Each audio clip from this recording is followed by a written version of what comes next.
In the Classic era, c. 250–900 CE, plazas, stepped pyramids, and courts lay within lowland forests. Limestone blocks formed walls that faced long avenues. Stucco, lime plaster, smoothed surfaces for paint and signs. Observers marked directions with poles, cords, and simple sighting bars. The sun's path guided stairs, doorways, and narrow windows.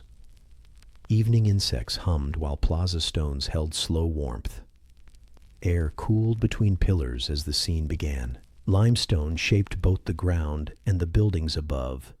Quarries sat close to each city, cutting blocks in steady rows. Workers levered stones with wood bars and rope slings.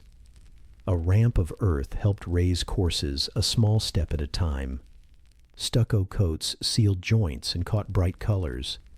Obsidian blades trimmed plaster edges with clean cuts.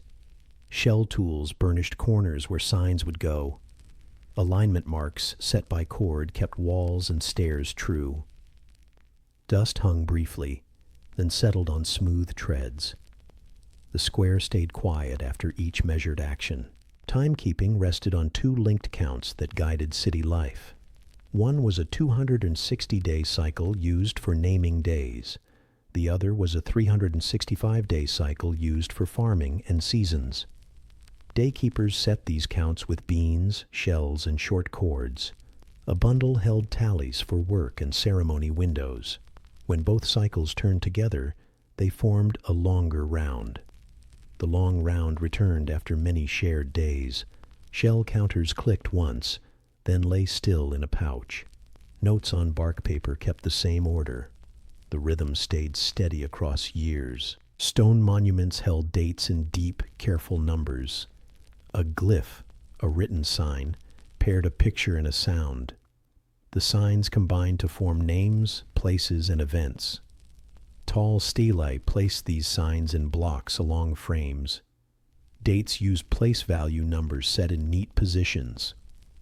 When a date began, a count of larger periods came first. After that came months, days, and day names. A chisel ticked, then the plaza returned to quiet air.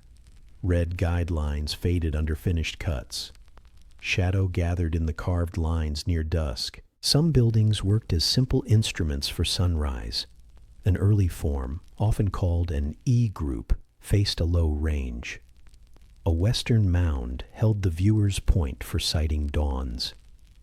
3 small structures stood across the eastern line. Sunrises near solstices and equinoxes met those points. Not all lines were perfect, but the pattern stayed useful. The shape first appeared by c. 600 BCE and persisted. Crews kept the platforms clean and free of brush. First light touched plaster, while birds called softly. The court then warmed in slow steps. Midday also offered a clear sign on level courts. A gnomon, an upright stick for measuring shadows, stood at center. When the sun stood high, the shadow grew short. In parts of the lowlands, it nearly vanished on special days. Farmers learned the weeks that followed these quiet noons. Those weeks guided planting and care for staple fields. A pebble ring marked the gnomon's place between uses. Heat shimmered while a thin shadow crept and paused. The mark stayed while work moved elsewhere. Notes on bark paper echoed the same dates. City plans set lines for causeways and plazas. A sacp, a raised plastered causeway, ran straight between groups. Broad steps rose to temples with rooms at the top. Roof combs lifted screens above those rooms to catch light. Courtyards opened to the north, south, east, and west. The plan helped people know where they were in space. It also kept processions and markets moving without crowding. Water storage sat below in cistern rooms. Footsteps fell gentle on hard-packed paths. Shade gathered along long walls during late day. Scribes recorded cycles on folded books that lay on tables. A codex, a folding bark paper book, came from fig tree inner bark. Sheets soaked were pounded thin and then coated with lime. pages took black ink for numbers and lines. Red, yellow, and blue paints marked highlights and tables. Maya blue held fast in heat and damp air. Brush fibers whispered over bright pages in even strokes. Page edges clicked softly as leaves turned and dried. The book folded into a compact stack for storage. A cord tied it closed until the next reading. Quartz linked texts, time, and built space within routine days. Daykeepers named the day and set hour windows. Messengers carried brief notes on bark slips between groups. Market areas opened and closed on posted cycles. Ball courts hosted chosen matches on planned dates. Ceremonies used incense of copal resin in measured portions. A faint woody scent drifted in shaded galleries. Drums and shells sounded at low volume, then stopped. Most hours held craft, farming, and hauling on steady lines. The city worked within a long, predictable frame. Names of royal houses appeared often on stone and stair. Two centers, Tikal and Palenque, left long runs of dates. Other courts also carved histories during the classic centuries. These places stood in forests across the Petén and Chiapas. The scripts named births, accessions, and visits. They also noted conflicts, which this film treats briefly. Inscriptions used respectful terms and fixed spans of time. After such notes, the camera returned to tools and plans. Leaves rubbed softly on carved faces in evening air. The plaza remained in low light. Water and sky moved together in many records. Cisterns, canals, and choltons, bottle-shaped chambers, stored dry season supply. Rising pools and first rains matched day names on boards. Roof spouts drained courts in strong bursts and gentle threads. Observers noted years when rains came early or late. Those lines sat beside counts for Venus and eclipses. Tables on stone and paper tracked these longer cycles. The work used small numbers repeated across many rows. Drops echoed softly in cool storage rooms. People above walked on, reading marks in shade. Quarries, workshops, and schools of signs linked the system. Stonecutters learned spacing, order, and surface finish. Painters learned brush load, line weight, and clean edges. Daykeepers learned combinations of numbers and day names. Builders learned to set true lines with cord and pole. Each craft joined the others at plazas and steps. The result was clear to eyes and steady to feet. Even with change, the methods remained modest and sure. Warm air lifted from plaster as night came slowly. Torches flickered without smoke where vents rose high. Silence returned after short movements. Across C, 250, 900 CE, these practices held in many towns. Some cities grew large, some stayed small and orderly. Rainfall, soil, and roots shaped each plan and pace. Yet calendars, stele, and aligned buildings repeated familiar forms. People noted sky events with tools at hand, not giant devices. They recorded results on stone and bark for later reading. The record carried both near dates and deep spans. Evening insects hummed again while plaza stones cooled. A steady darkness gathered under stair shadows. The film settled into the measured sounds of night. In the pre-classic centuries, c. 1300 BCE, communities relied on daykeepers. Their work centered on a mat, a low bench, and a small basket. Inside lay pebbles, shell counters, short cords, and bark paper strips. Bark paper came from inner fig bark, soaked and beaten thin. A smooth stone pressed the sheet flat for writing. A gourd held the polished shells that marked steps in the count. Palm leaves stirred at the edge of the court. Shells clicked in neat groups, then rested in the bowl. The 260-day cycle guided many household and village times. It paired 13 numbers with 20-day signs for a repeating round. A day sign was a named picture for one kind of day. Each sunrise advanced the number by one and moved to the next sign. After 13, the numbers returned to 1. After 20, the sign cycle began again. Only after 260 days did the same pair of number and sign return.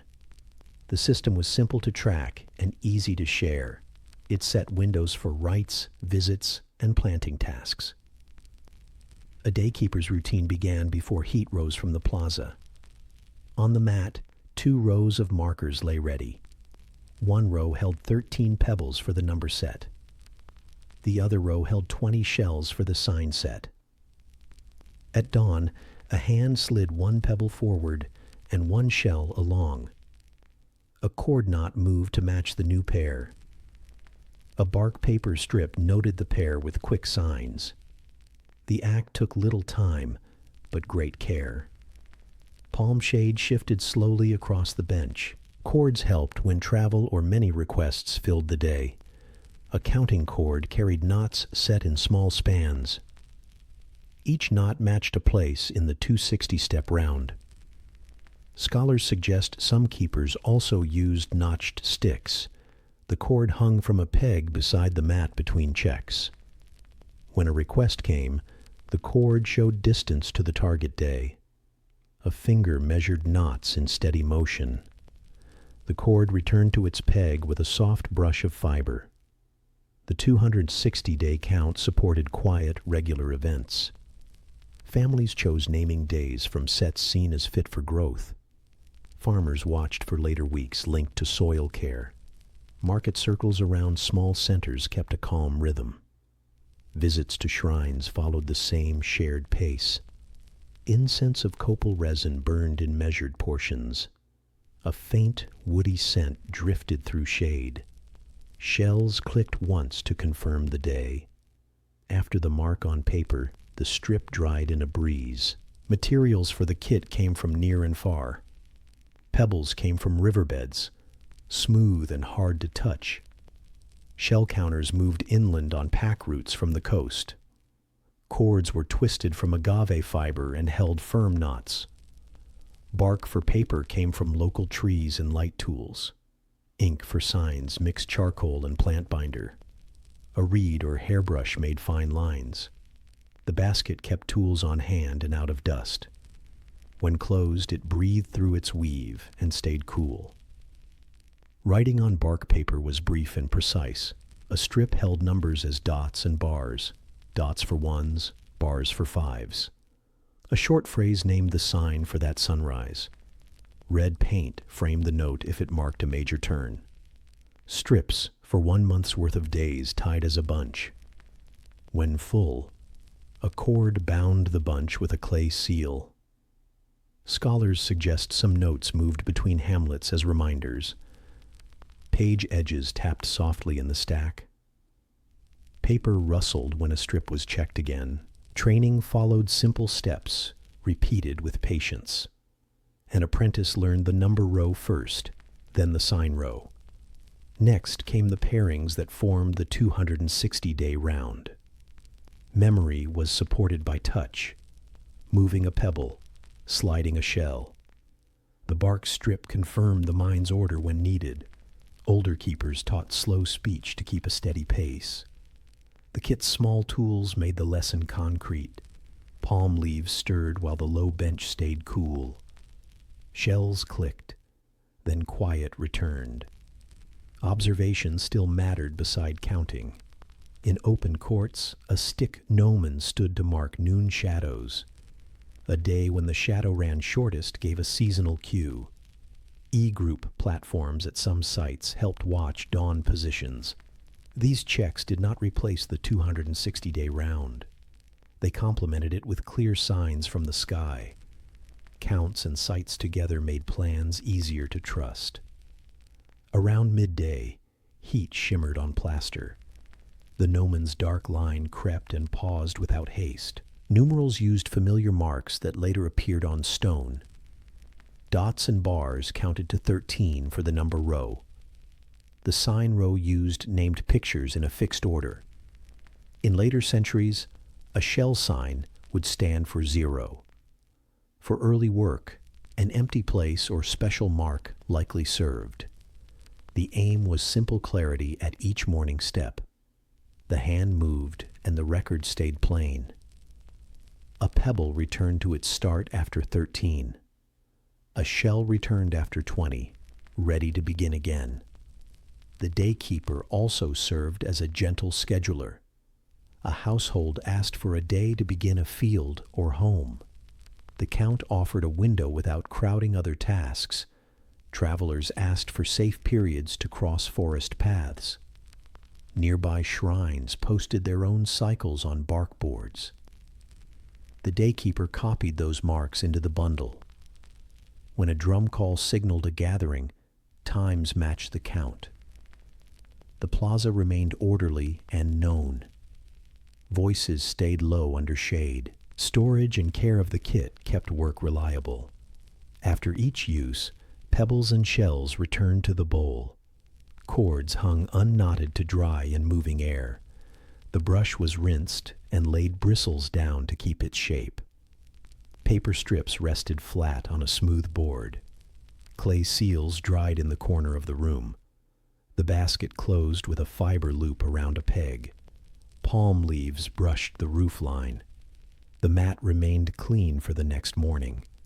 Links to farming followed in calm steps. Maize, beans, and squash grew on planned cycles. The 260-day round set days for cutting, planting, and weeding. In some zones, pairs of days framed watering routines. In others, the count guided fallow periods and tool checks. A wooden scraper smoothed handle grips in late afternoon. Seeds sat in baskets under light cloth. A breeze turned the cloth edge without lifting it. Notes on a strip confirmed tomorrow's window. The count also touched life passages without harsh display. Birthdays entered the bundle and stayed as quiet records. Simple house rites used small offerings at fixed spans. The dead received dates for remembrance in round numbers. Intense matters were handled briefly and with care. After each note, the kit returned to its steady work. Shells clicked once more and settled. Palm shadows shifted, then held still near dusk. Archaeology suggests early forms of this practice across the lowlands. Ceramic sherds with day signs appear in pre-classic layers. Simple tallies occur on bone and shell. Alignments for dawn watching rise by c. 600 BCE. Later, classic stelae make the cycles visible in stone. The deep base was already present in these earlier centuries. The kit and the count bridged homes, paths, and courts. Evening insects hummed near the plaza edge. Warm stone gave off a slow, even heat. By the close of the pre-classic span, the method felt mature. The 260-day round kept its order through change and growth. Households, fields, and small shrines shared the same cadence. When later cities rose, the count fit their larger plans. It linked to the 365-day year and deeper place values. Palm leaves stirred as shells clicked in neat groups. The day ended with the kit ready for dawn.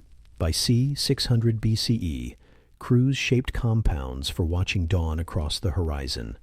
Archaeologists call these compounds E-groups, a western viewing mound and a long eastern platform. They stayed in use into the classic era, c. 250-900 CE. The plan was simple and repeatable. A western mound faced a broad platform to the east. Small structures rose on the platform's length. From the mound, sunrise crossed these points through the seasons. First light touched plaster, while birds called softly. Dew cooled the stone as colors returned. The place felt ordered and calm. Site selection began with clear lines to the eastern horizon. Crews cleared brush and set stakes at the chosen spot. A cord stretched between stakes fixed the first long axis. A water trough served as level for short checks. A gnomon, an upright stick for measuring shadows, marked noon behavior. Shortest noon shadows suggested good days for confirming directions. poles, cords, and sighting bars kept the layout true.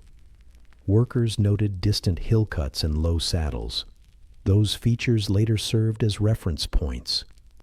Wind moved gently through grass while cords tightened and held. Work on the western mound began with firm ground and fill. Builders raised a platform by tipping earth and stone within retaining walls. Each core sat back a little to support weight. A rubble core set strength. Outer faces took cut blocks. Steps climbed the west and sometimes the south. A small room or bench sat near the top for viewing. Stucco, lime plaster, sealed joints against rain and gave a smooth surface. Mason tools tapped softly, then paused. Dust lifted, then settled on the new tread. The mound gained a steady, simple form. Across the plaza, crews shaped the eastern platform in wide runs. The platform extended north-south with 3 small buildings on its length. A central building stood near the midpoint. Flanking buildings rose toward the ends. From the western mound, dawn in different seasons met these forms. Near the equinoxes, sunrise aligned close to the central structure. Near solstices, sunrise drifted toward the northern or southern ends. Not every site matched perfectly, but the pattern stayed useful. First light washed the plaster in a broad band. Bird calls remained soft above the court. Measurement tools stayed plain and durable. Cords stretched over stakes showed straight paths and equal divisions. A sighting bar, set level, framed dawn against the platform edge. Pegs marked yearly turns for later checks. A marked rod tracked the sun's lateral drift. Each morning added a small note to the staff's memory. When clouds hid the horizon, records waited without stress. The next clear day confirmed the same path. Palm fronds moved lightly as air cooled before sunrise. A faint ash scent sometimes carried from a nearby hearth. Construction used local materials and quiet steps. Limestone blocks came from nearby quarries in steady flow.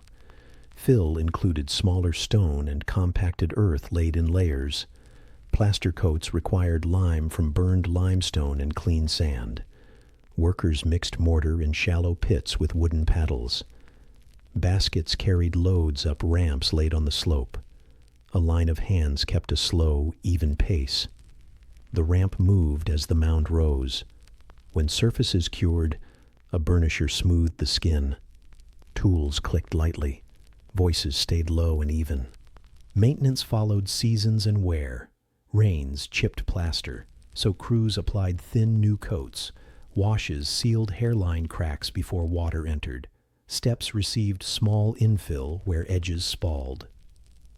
Brush cleared grass from joints and drains. On the eastern platform, rubble pockets were leveled and capped. The 3 buildings gained fresh white skins for visibility at first light. Marked stones at the base kept positions legible when plaster aged. After work, the court remained clean and open. Shade collected on the west steps as morning advanced. Heat rose slowly from the bright floor. Use of E-groups fit village and town routines. Watchers stood on the mound before sunrise during key windows. A measuring rod or bar aligned with a building edge. When the sun's rim rose, a mark on the ground recorded the point. The record supported the 260-day count and the 365-day year. It helped plan plantings, gatherings, and repairs. It also set days for offerings without halting daily work. Incense burned in measured portions on a simple stand. Resin scent drifted, then faded in the breeze. The plaza returned to quiet movement. E-groups varied across regions while keeping a shared idea. Some western mounds stood tall. Others remained low and broad. Some eastern platforms stretched long.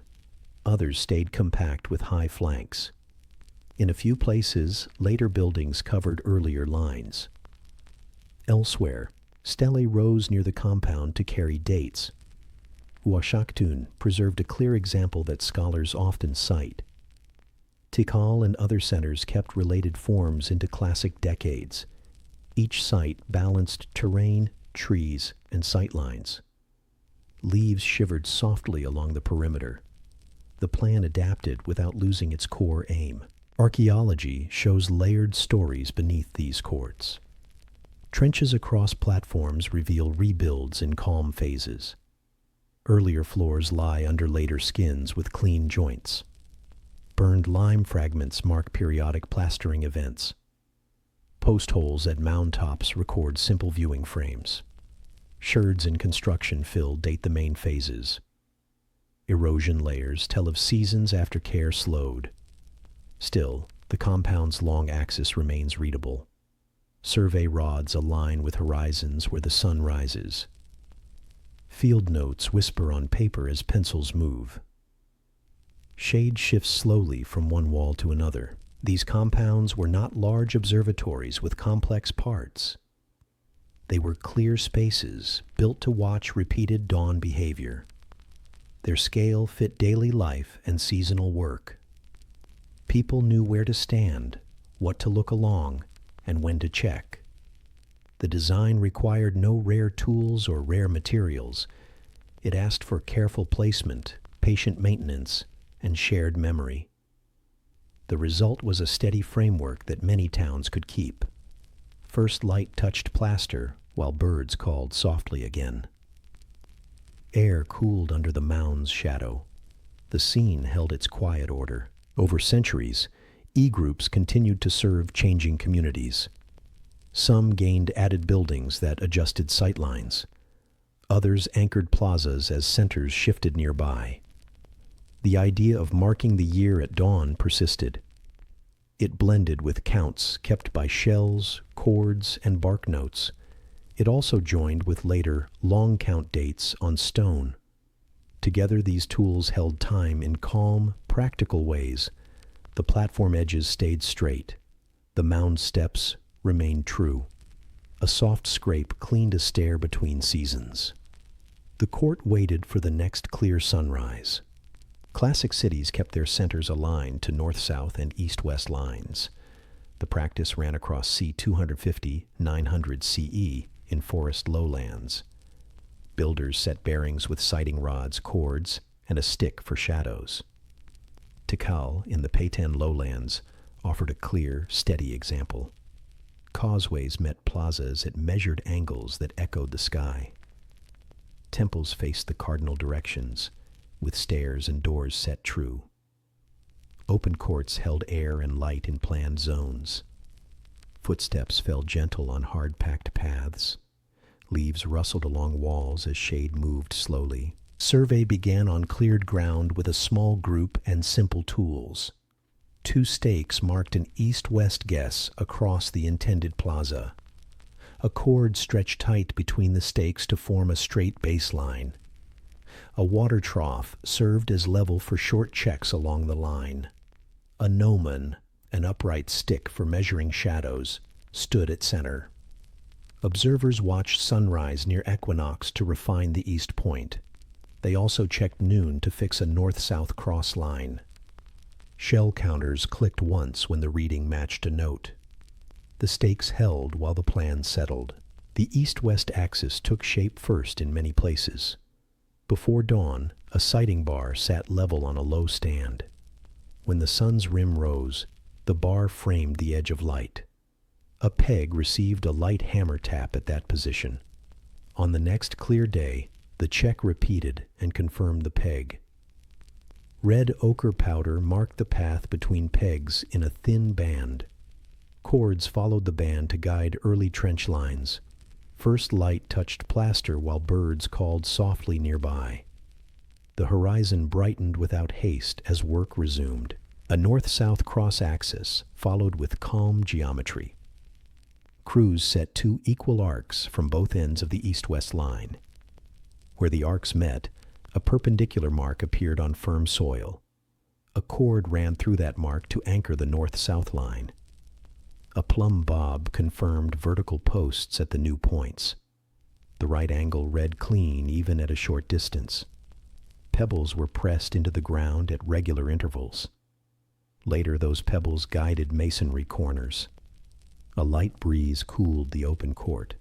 The cords hummed softly when pulled tight. From these axes grew raised roads called sakbiab, plastered causeways. Workers cut shallow trenches along the marked lines. Stone fill went down in layers, each compacted with wooden tampers. Retaining edges of cut block held the crown of the road. A thin plaster skin sealed the surface and shed light rain. Cross drains broke through at low points toward safe channels. The crown stood slightly higher than the edges for runoff control. Baskets moved in a steady chain along the path. Tool taps stayed even. Voices remained low. Footsteps soon sounded regular and dry. Temples rose at key nodes with faces on the cardinal directions. Stairways usually climbed on a main side toward a planned view. Door frames met the axis so rooms received balanced light. Builders set cornerstones against fixed chords and plumb lines. Roof combs added height for clear sight from the plaza. Stucco, lime plaster, covered joints and made smooth planes for paint. Red guidelines helped keep stair risers uniform in height. A stone wedge corrected small settling at the base. Trowel strokes whispered across fresh plaster. The structure held its quiet, true shape. Plazas filled between buildings as open, level courts. The main court often lay on the east-west axis for light. Secondary courts set along the north-south line caught breeze. Floors received packed marl and thin plaster coats for firmness. Slight slopes directed water to stone-lined drains at the edge. Low platforms framed market areas and meeting places without crowding. Stela bases stood near lines, so dates greeted people moving through. Shade deepened along northern walls in late afternoon. Children's steps softened along the edge. Air cooled as light dropped across the floor. Daily checks kept axes reliable without heavy effort. A gnomon shadow at noon confirmed the north-south line each season. Sunrise near equinox tested the east-west course again. If a marker shifted, crews reset pegs and refreshed ochre bands. A thin notch on a curb recorded the approved angle. Bark paper notes carried the same bearing in simple words and numbers. A sighting rod returned to its wall peg after use.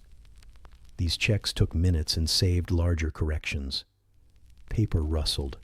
The court remained quiet. The lines held through heat and rain. Terrain sometimes required calm adjustments to the plan. Marshy ground might force a raised section to bend a little. A bedrock rise might turn a short stretch of the axis. Builders kept the adjustment brief, then returned to the bearing.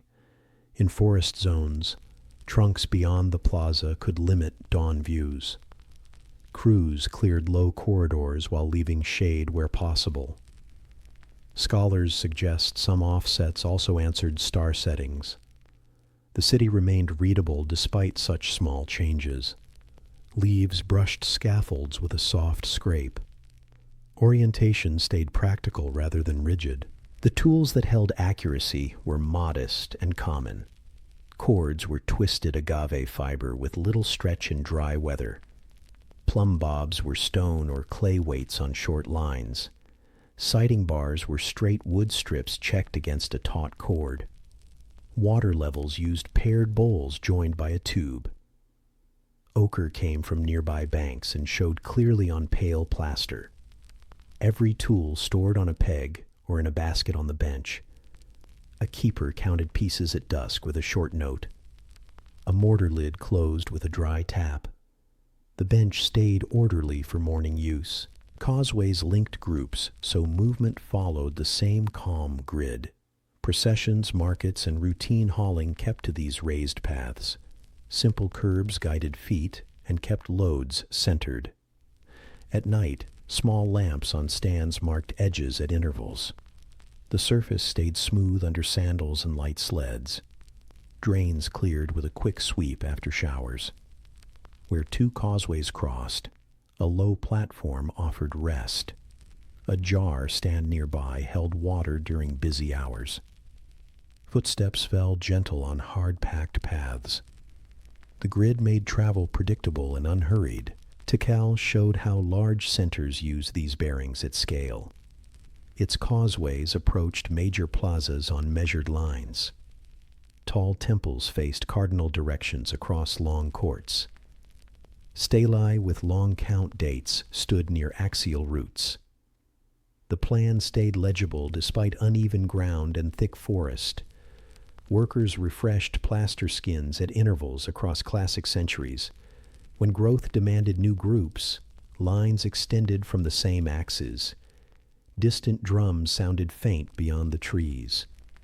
The plaza air stayed steady and warm. The bearings continued to guide roofs and roads. Maintenance followed a settled routine through the year. After rains, crews patched plaster and cleared blocked curbs. During dry months, joints were brushed and small cracks washed with slurry. Reds on curb notches were repainted for easy reading. Cords were inspected for wear and retied at standard lengths. Siding rods were planed smooth and checked for warp. Notes on strips recorded each task in round numbers. A basket of tools returned to the wall by sunset. Soft sand sifted from sandals at the door. The court kept its quiet tone. These axes shaped more than sight lines. They shaped daily order. Markets opened along predictable faces with shade at known hours. Messengers crossed the grid without delay or confusion. Courtyards received balanced wind for cool workbenches. Roof spouts sent water along planned runs toward cistern mouths. Dates on stelae met viewers who entered along set approaches. The city felt consistent from one group to the next. Changes came in small, understood steps over years. Leaves rustled again along the walls. The bearings tied work, movement, and time into one calm frame. By C300, BCE 200 CE, daykeepers worked with two linked cycles. One was the 260-day Tzolk'in, a ritual day count of numbers and signs. The other was the 365-day Hab, a solar year of months and days. Each cycle advanced on its own clear path. When combined, they formed longer rounds that framed community life. Shell counters tapped once to mark steps. Paper rustled in shade as notes recorded the pair. Palm leaves stirred above a low bench while work began. The Tzolk'in used 13 numbers and 20 named day signs. A day sign was a fixed picture and name for a kind of day. Numbers ran from 1 to 13 in a repeating loop. Day signs moved forward through the set of 20. Each sunrise changed both. Number advanced by 1, sign advanced by 1. After 260 days, the same number sign pair returned. The system was compact, portable, and easy to teach. A row of 13 pebbles tracked numbers. A row of 20 shells tracked signs with calm clicks. The Tzolk'in helped choose windows across many tasks. House rites and visits used days considered steady and favorable.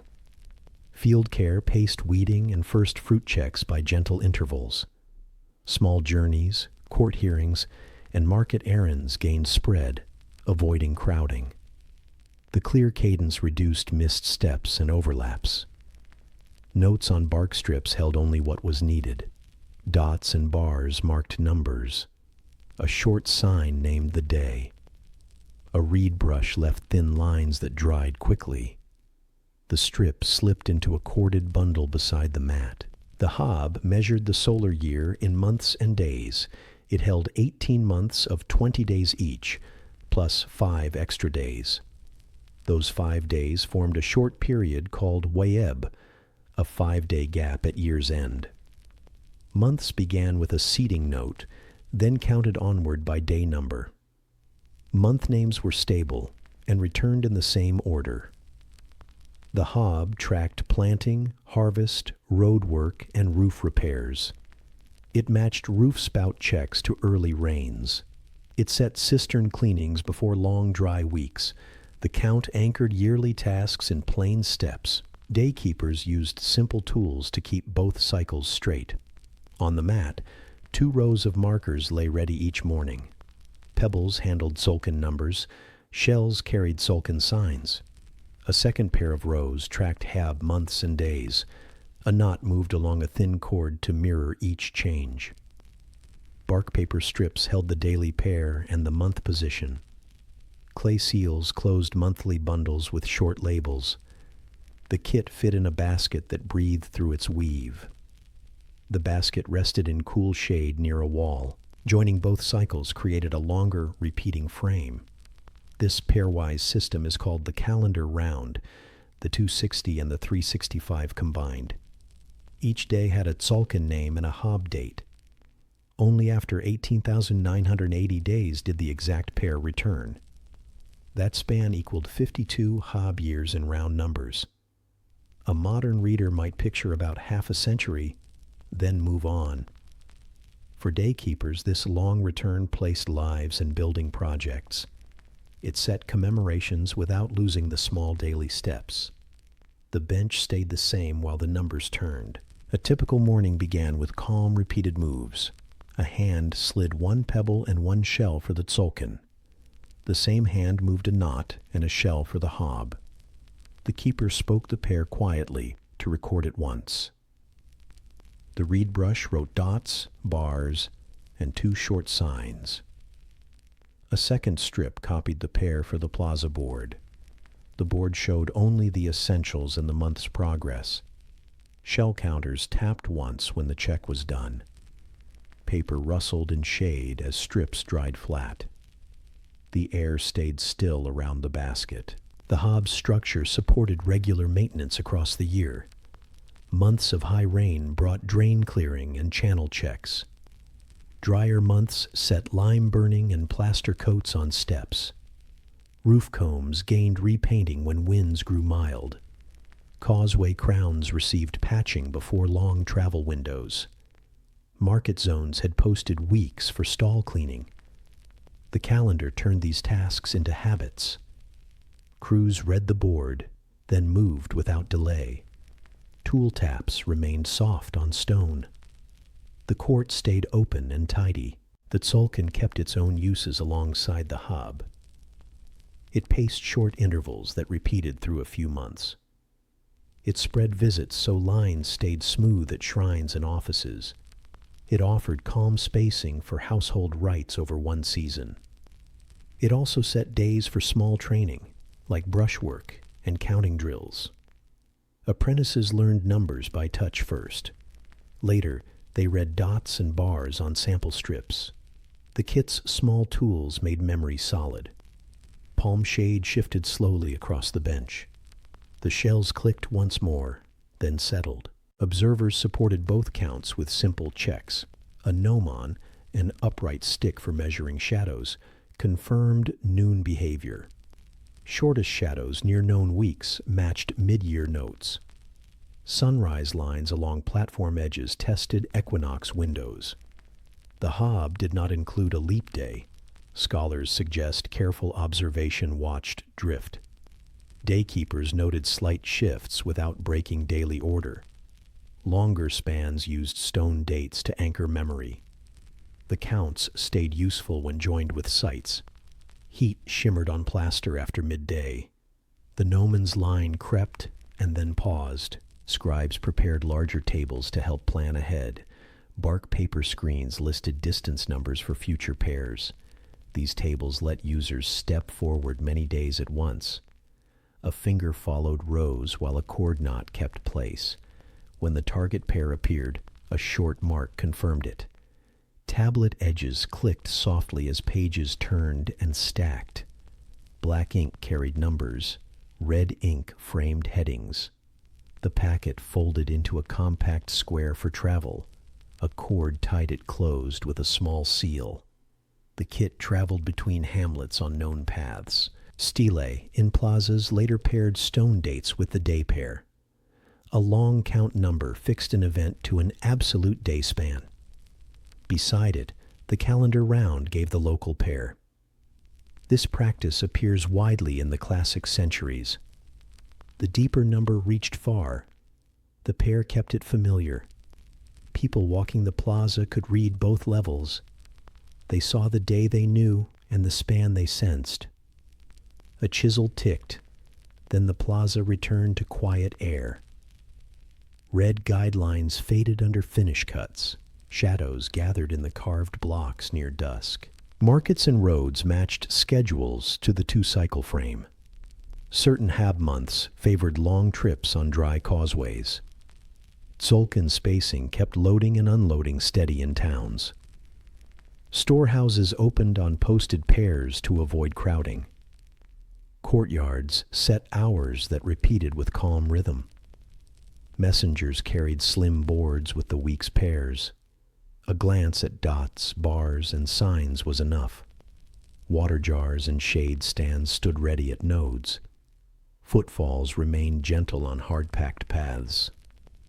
The grid of time felt as sure as the grid of roads. Households used the pair without large ceremony. Small jars were filled on posted hob days. Tool handles were checked on spaced Tzolk'in intervals. Cleaning and lamp trimming followed the same order. Birthdays entered the bundle as brief entries. Remembrance days returned after long rounds with simple acts. Notes stayed in round numbers unless detail was needed. The aim was clarity at slow, regular speed. The basket closed each night with a fiber loop. Palm leaves brushed the roofline as air cooled. Teachers trained new keepers with touch, sight, and short writing. Students learned to move markers without error. They recited pairs while copying signs in clean lines. Mistakes were corrected with a fresh strip and steady breath. A counting cord helped step forward by tens and twenties. A thin board held a map of month names in sequence. Daily practice took little time and built long skill. The kit never changed shape, only position. Shell counters tapped once to end the lesson. Paper rustled as sheets were tied into a bundle. The two counts shaped festivals without strong display in this film.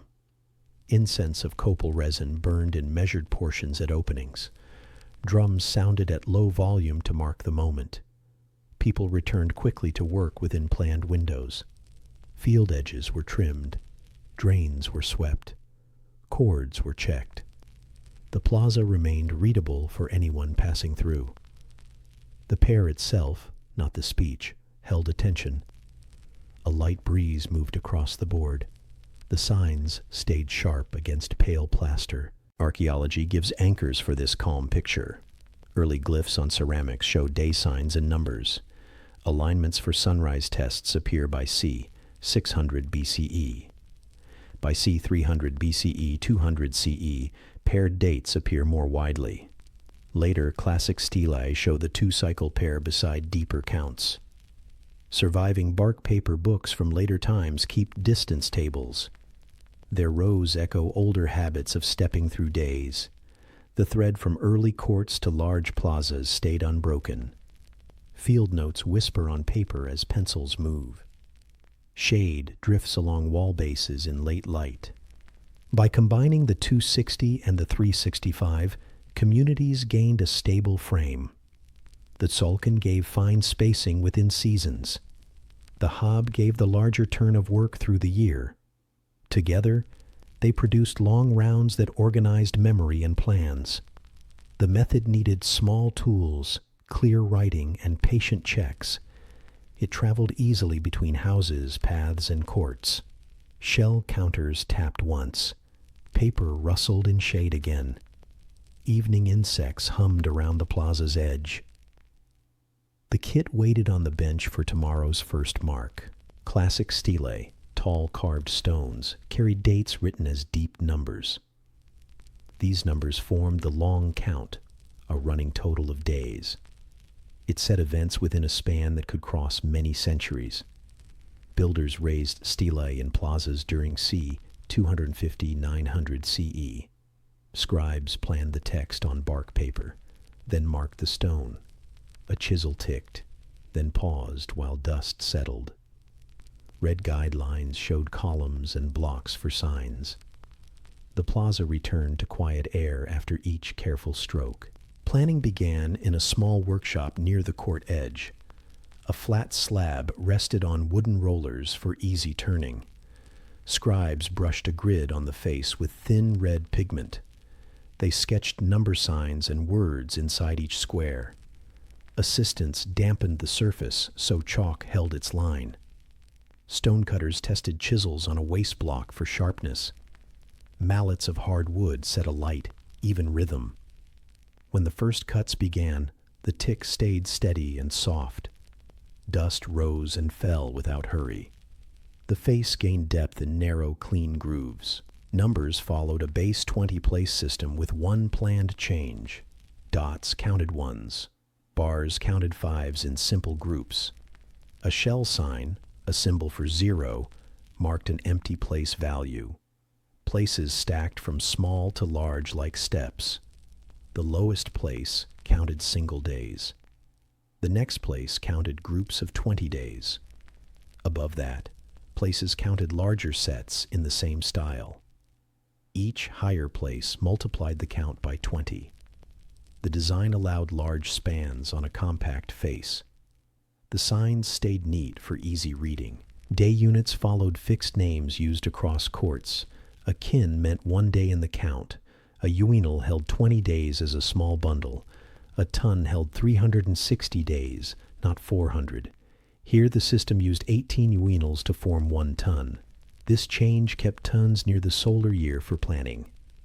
Above the ton, a katun held 7,200 days. Above that, a baktun held 144,000 days.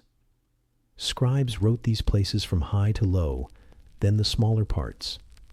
Each place kept its own sign and number. The order kept errors low and checks simple. The exception at the ton place required steady training. Counting by 20s paused there to use 18 uinals. Then the system returned to 20s at higher places. Students learned the pattern on wooden boards with pegs. A line of pegs stood for days. A block stood for months. A longer bar stood for tons and larger spans. Dots and bars on sample strips matched the pegs. Shell counters tapped once when a place changed. Paper rustled in shade as notes confirmed the step. The pattern became a quiet habit. A carved date usually began with an opening sequence. Scribes placed a sign that introduced the count, then the large places. The baktun number came first, then the katun, tun, uinal, and kin. The full set fixed 1 exact day in the long span. After the long number, the text often gave the calendar round pair. That pair linked the deep count to the familiar cycles. Further glyphs named a place, a person, or a building. All parts sat within the measured grid. A chisel ticked at each finish cut. Silence returned between taps. Distance numbers moved the text across time within the same panel. A distance number was a small count added to or subtracted from a fixed date. It measured how far an event stood from the opening line. Scribes wrote the distance with the same dots, bars, and places. A small arrow sign or phrase marked forward or backward movement. The next block then gave the new exact day produced by that move.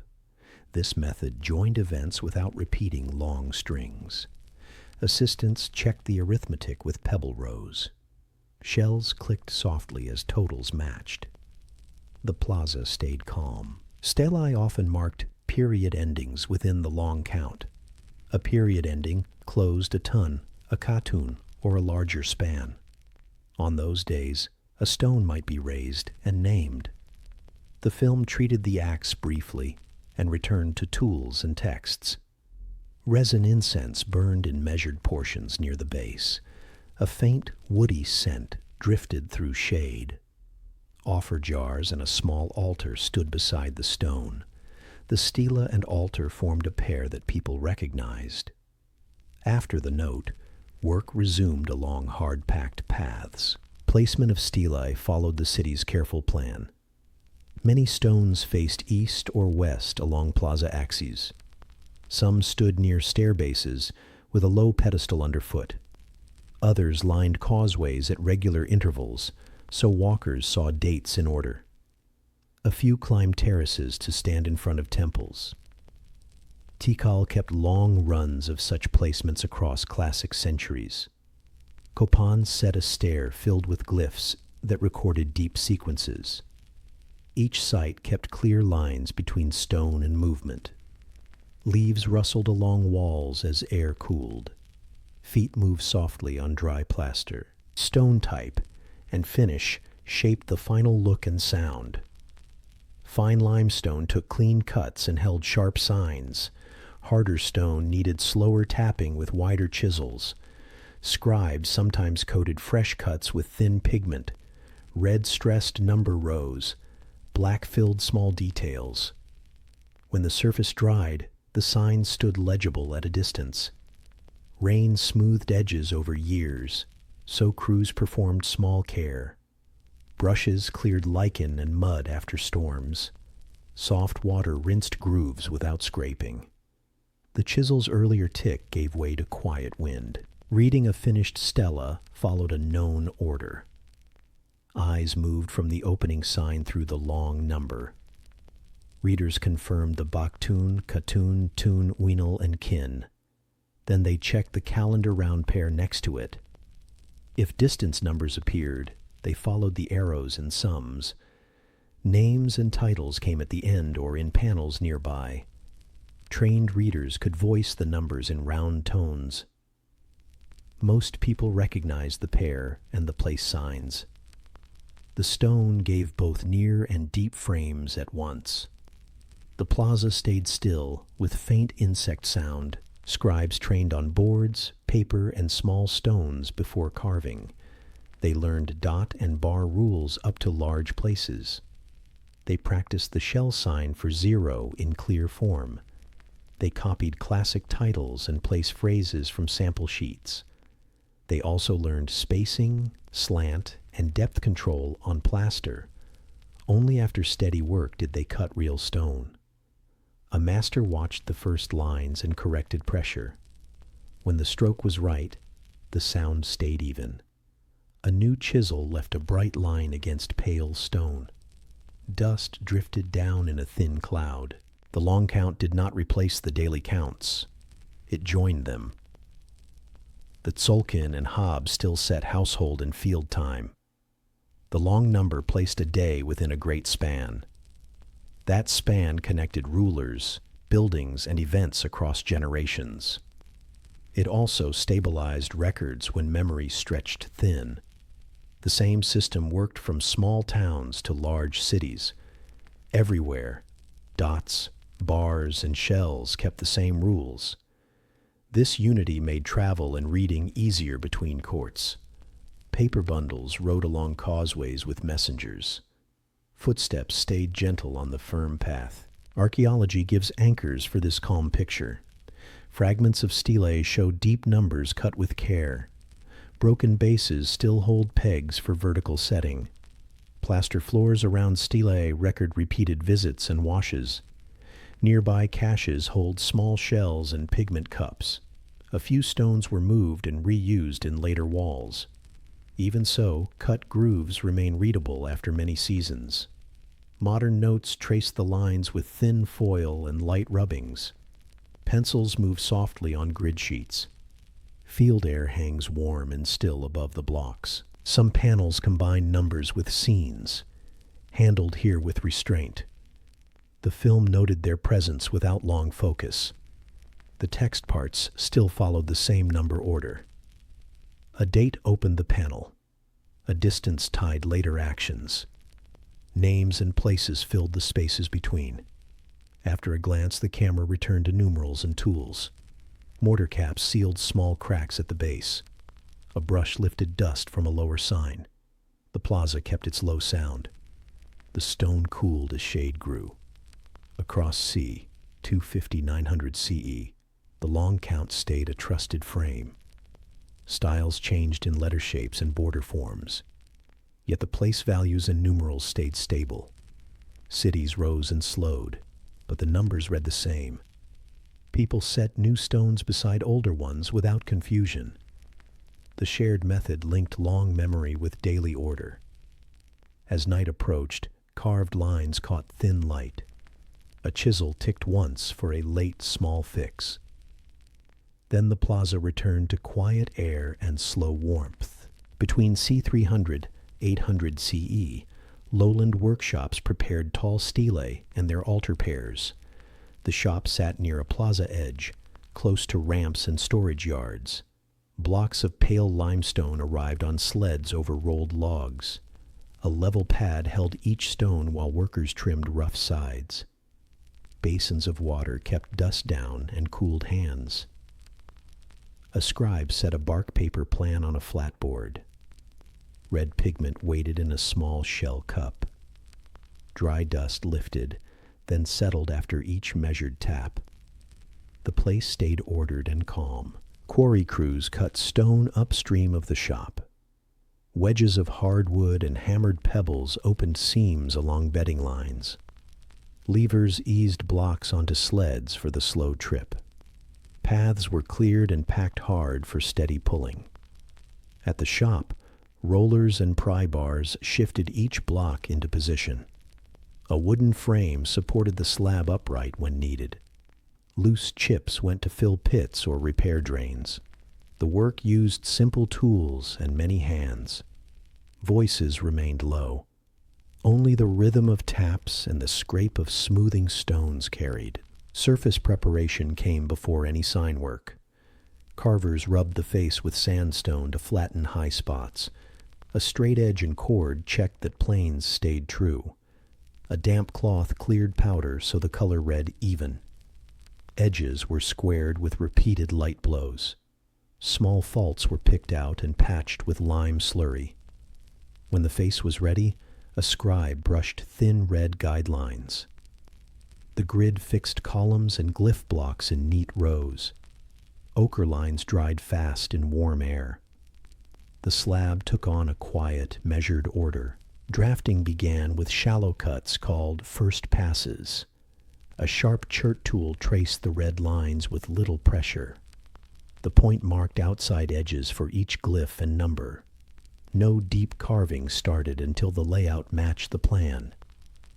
A second scribe checked spacing with a cord marked in finger widths. Where room ran tight, a block narrowed by one notch. Where room ran wide, a border thickened evenly. Notes on bark paper recorded these small changes. Dry dust lifted, then settled after each measured tap. The grid stayed steady in pale red. The toolkit was simple and varied. Hammerstones of dense dolerite set force. Chert blades cut fine grooves. Basalt chisels, ground sharp, carried heavier work. Jadeite tips, where available, made durable edges for small lines. Antler or hardwood punches controlled shallow pecking. Sand with water served as an abrasive for smoothing. Brushes of plant fiber cleared dust from grooves. Bowls held water and thin slurry for surface care. Every tool returned to a peg or basket after use. The bench stayed ordered for the next stage. Carving followed a stable sequence to protect the face. Crews worked from the upper left block downward in columns. Outer borders were cut first to frame the panel. Next, the deep background lowered around figures and signs. This made the glyphs stand in raised relief. Fine interior lines were kept shallow until the end. Number rows, dots, bars, and the shell for 0 received special checks. A small gauge stick measured depth so lines stayed even. Dry dust lifted, then settled after each measured tap. Air stayed cool near the water bowl. Numbers used the familiar system. Dots counted 1s. Bars counted 5s. The shell marked 0. Place values climbed in base 20 with one planned change at the ton. Scribes set the long count from large to small. Baktun, Katun, Tun, Uinal, Kin.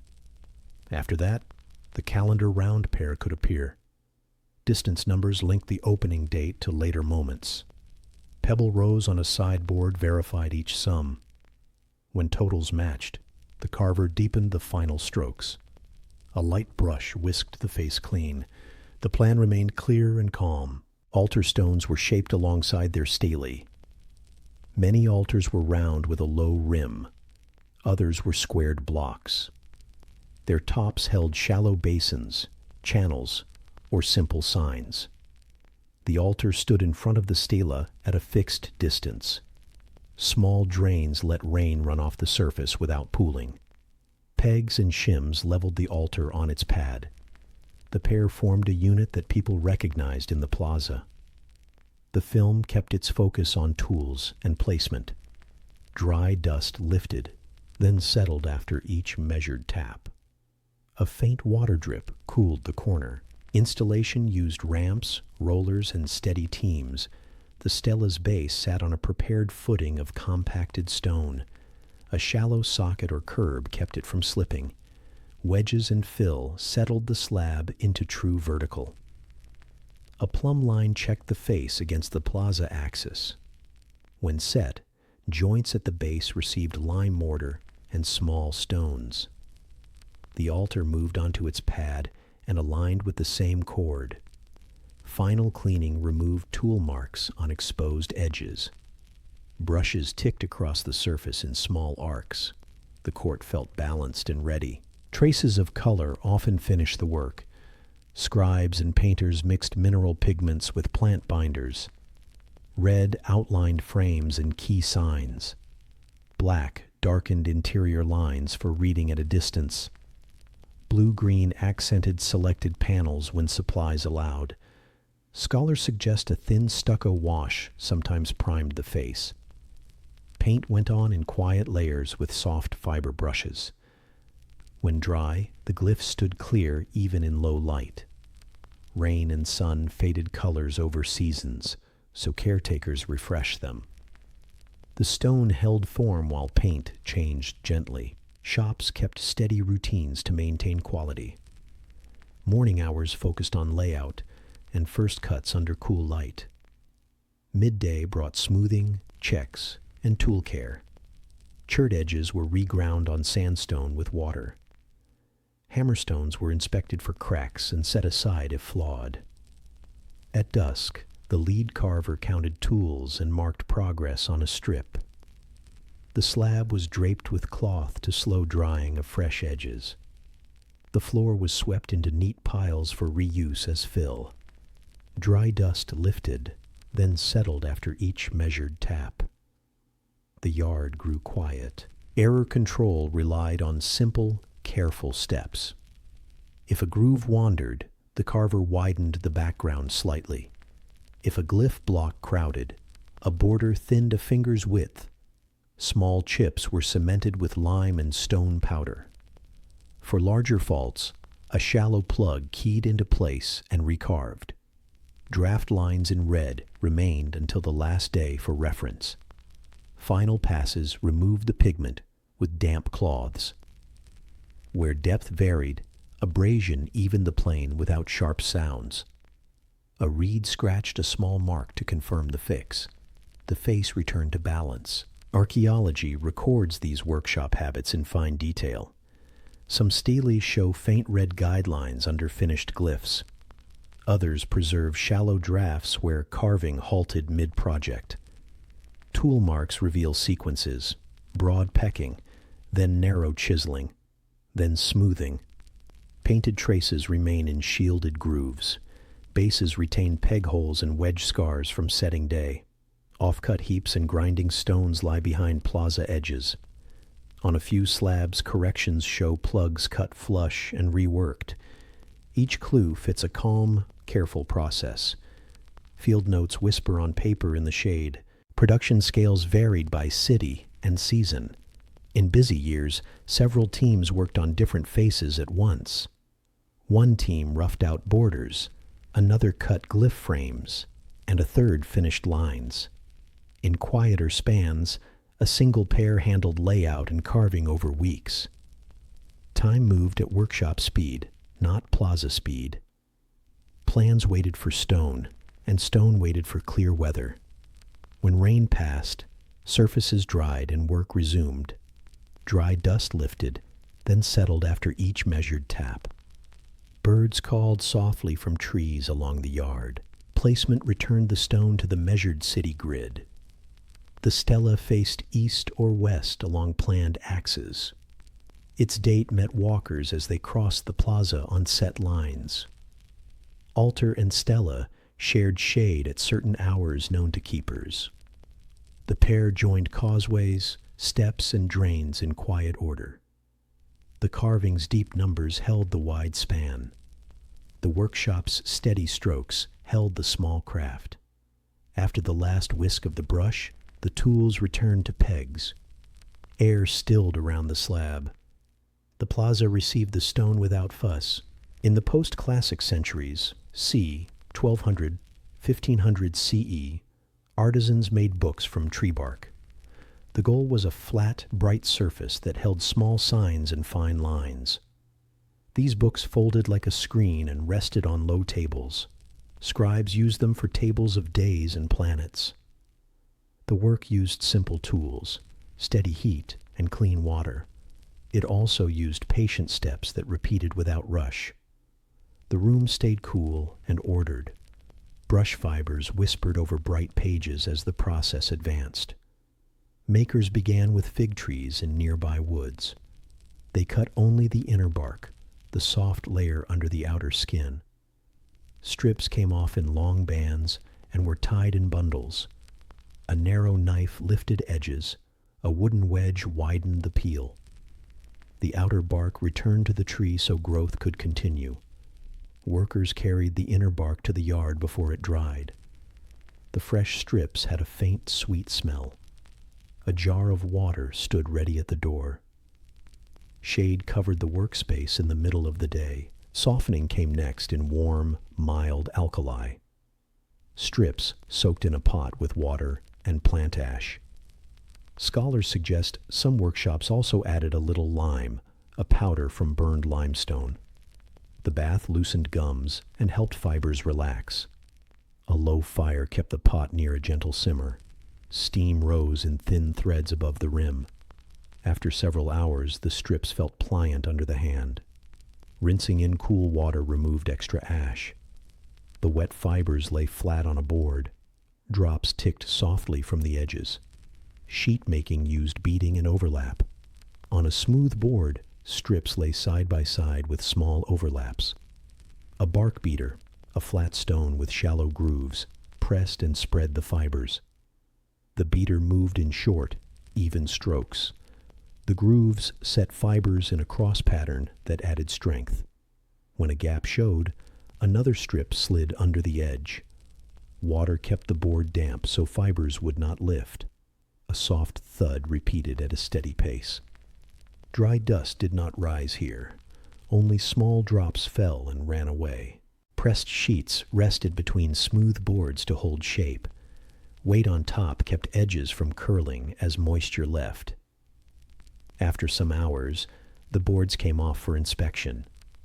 Rough spots received more light beating with a smaller stone. The sheet then dried completely in moving shade, not in direct sun. When dry, it was called hoon, bark paper made from inner bark. A burnisher, a very smooth stone, rubbed the face to flatten lifted fibers. The surface grew firm and even. A palm fan moved slow air over the stack. A bright writing skin came from a thin lime wash. Lime wash was a smooth coat of fine calcium powder and water, sometimes with gum. Mixed to a thin cream, it spread with a flat brush across the sheet. The first coat filled pores. A second coat evened the color. Edges were kept clean with a wooden straight edge. When the wash dried, a burnisher passed lightly to polish the face. The page took a soft, chalk-white tone. Brushes made a faint, dry whisper along the surface. The room held a clean, mineral scent. Strips joined to make long leaves, then folded to form a book. A starch paste from maize or a tree gum joined sheet to sheet.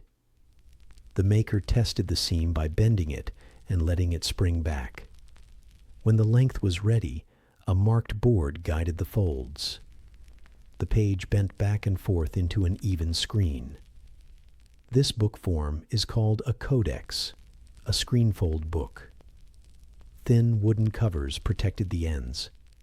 Cloth wraps kept dust away and gave a firm handhold. The folded block rested under light weight overnight. Pigments and tools were simple and reliable. Black came from soot mixed with gum and water. Red came from ground hematite. Blue-green came from a stable blend of indigo and clay. A shell dish held each color with a little water. Brushes had tips of fine fiber or hair bound to short sticks. A test card took quick strokes to adjust thickness.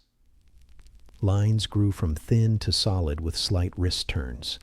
When ready, the sheet met the brush with no drag. Brush fibers whispered over bright pages with a steady sound. Scribes laid out pages with light red guidelines. A thin cord inked with red made straight columns on the wash. At the top, a title band held a day sign or table name. Along the page, small boxes held numbers and glyphs.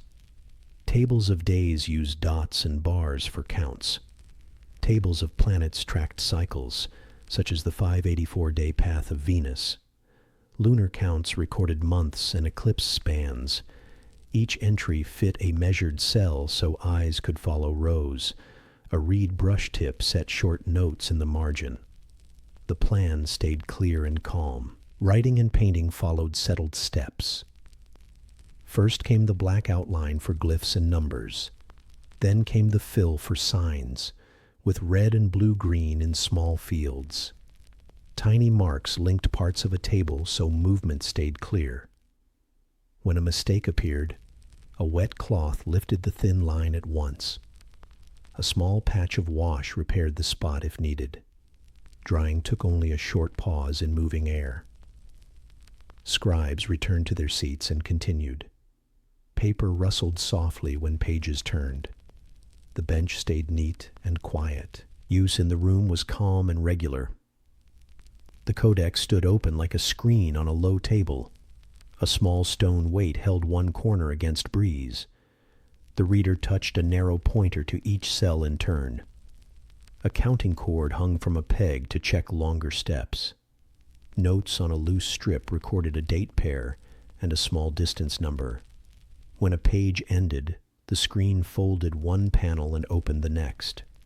No binding cords were needed. The form allowed quick movement with little noise. Brush fibers whispered again during a small correction. Care for books followed known routines. Pages rested in cool, dry rooms on open shelves. Cloth wraps kept insects away and buffered change in air. Some stores used light smoke from resin to dry the room after rains. Minor tiers were backed with thin bark fiber and paste. Edges were reburnished when they roughened.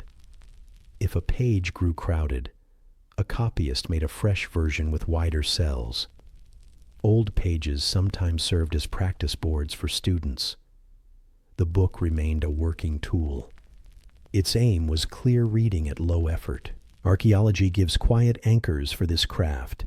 Few codices survived heat, moisture, and time. Those that did show lime-coated bark paper, thin lines, and tables. A famous book holds Venus counts with neat cells and bright tiers. Another long book shows almanacs for days and short rites. A third keeps eclipse notes and month moves in rows. Later tests confirm lime wash on the pages and stable blue in fields. Tool marks show straight chords and burnisher strokes. The pages still carry quiet sounds in the mind. Paper rustle, brush whisper, soft breath. The making kit stayed small and easy to move. A bundle of bark strips, a beater, and a burnisher made sheets. A bowl of lime wash and a few brushes finished faces. A cord, a straight edge, and a shell palette managed layout. 2 boards and light weights handled folds and covers. Nothing was rare or complex. Skill mattered most. Practice formed habits that kept edges clean and cells square. Makers counted steps rather than days to finish. Work paused when rain rose, then began again. The room returned to its steady pace. Across C, 1200, 1500 CE, this craft supported careful reading of time. Tables linked the 260-day count and the 365-day year to signs. Planet notes traced long cycles without needing large stone. The screenfold let readers compare pages side by side. It also packed away into a firm, safe block. The same dot and bar numbers appeared here as on Stele. The same day signs and month names repeated with ease. Brush fibers whispered over bright pages one more time. The codex closed and rested in its wrap. Air cooled around the shelf. A single manuscript, called the Dresden Codex, a folding screen book, kept tables for sky cycles. Scholars place it in the post-classic centuries, around 1200-1500 CE. Its numbers likely drew on older notes kept at several courts.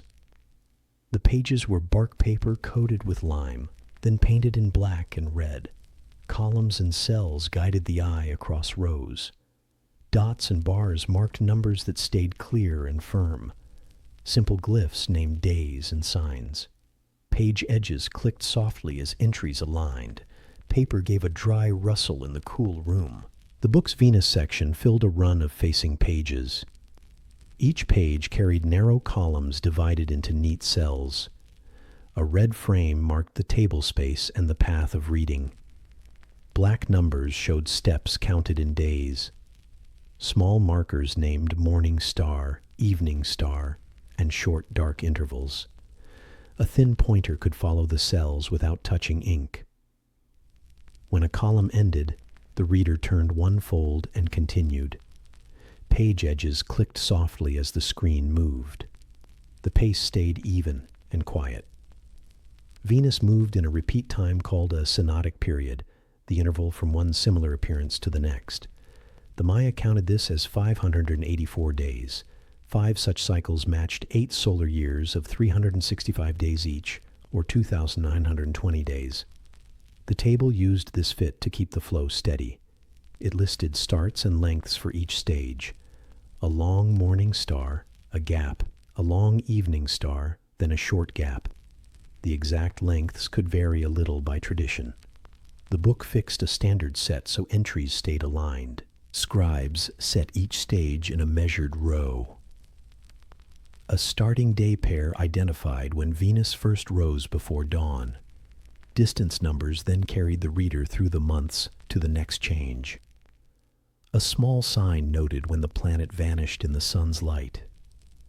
The next row began with the evening star rise after a calm, dark span. The reader traced days with a cord, cell by cell. Page edges clicked softly as columns advanced. Brush lines stayed thin and even under the bright wash. Because real sky motion drifted slowly, the table included small corrections. Scholars suggest brief notes showed where to add or hold a few days across long runs. Such fixes were rare and placed after several cycles. They kept the neat 584-day rhythm close to the planet's path. The tables could thus serve with little rewriting over decades. The method favored clear use over perfect match. A red mark signaled the change without breaking the page order. The screen then continued in the same calm pattern. Another section held an eclipse table for the sun and moon. It tracked windows when eclipses could happen, not events on every date. The counts used the lunar month, about 29-30 days, and the eclipse season cycle.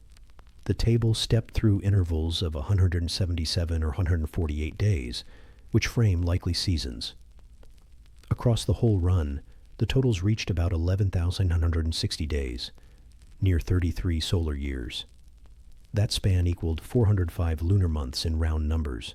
The long reach helped keep practice steady in many towns. The tone on the page remained practical and quiet.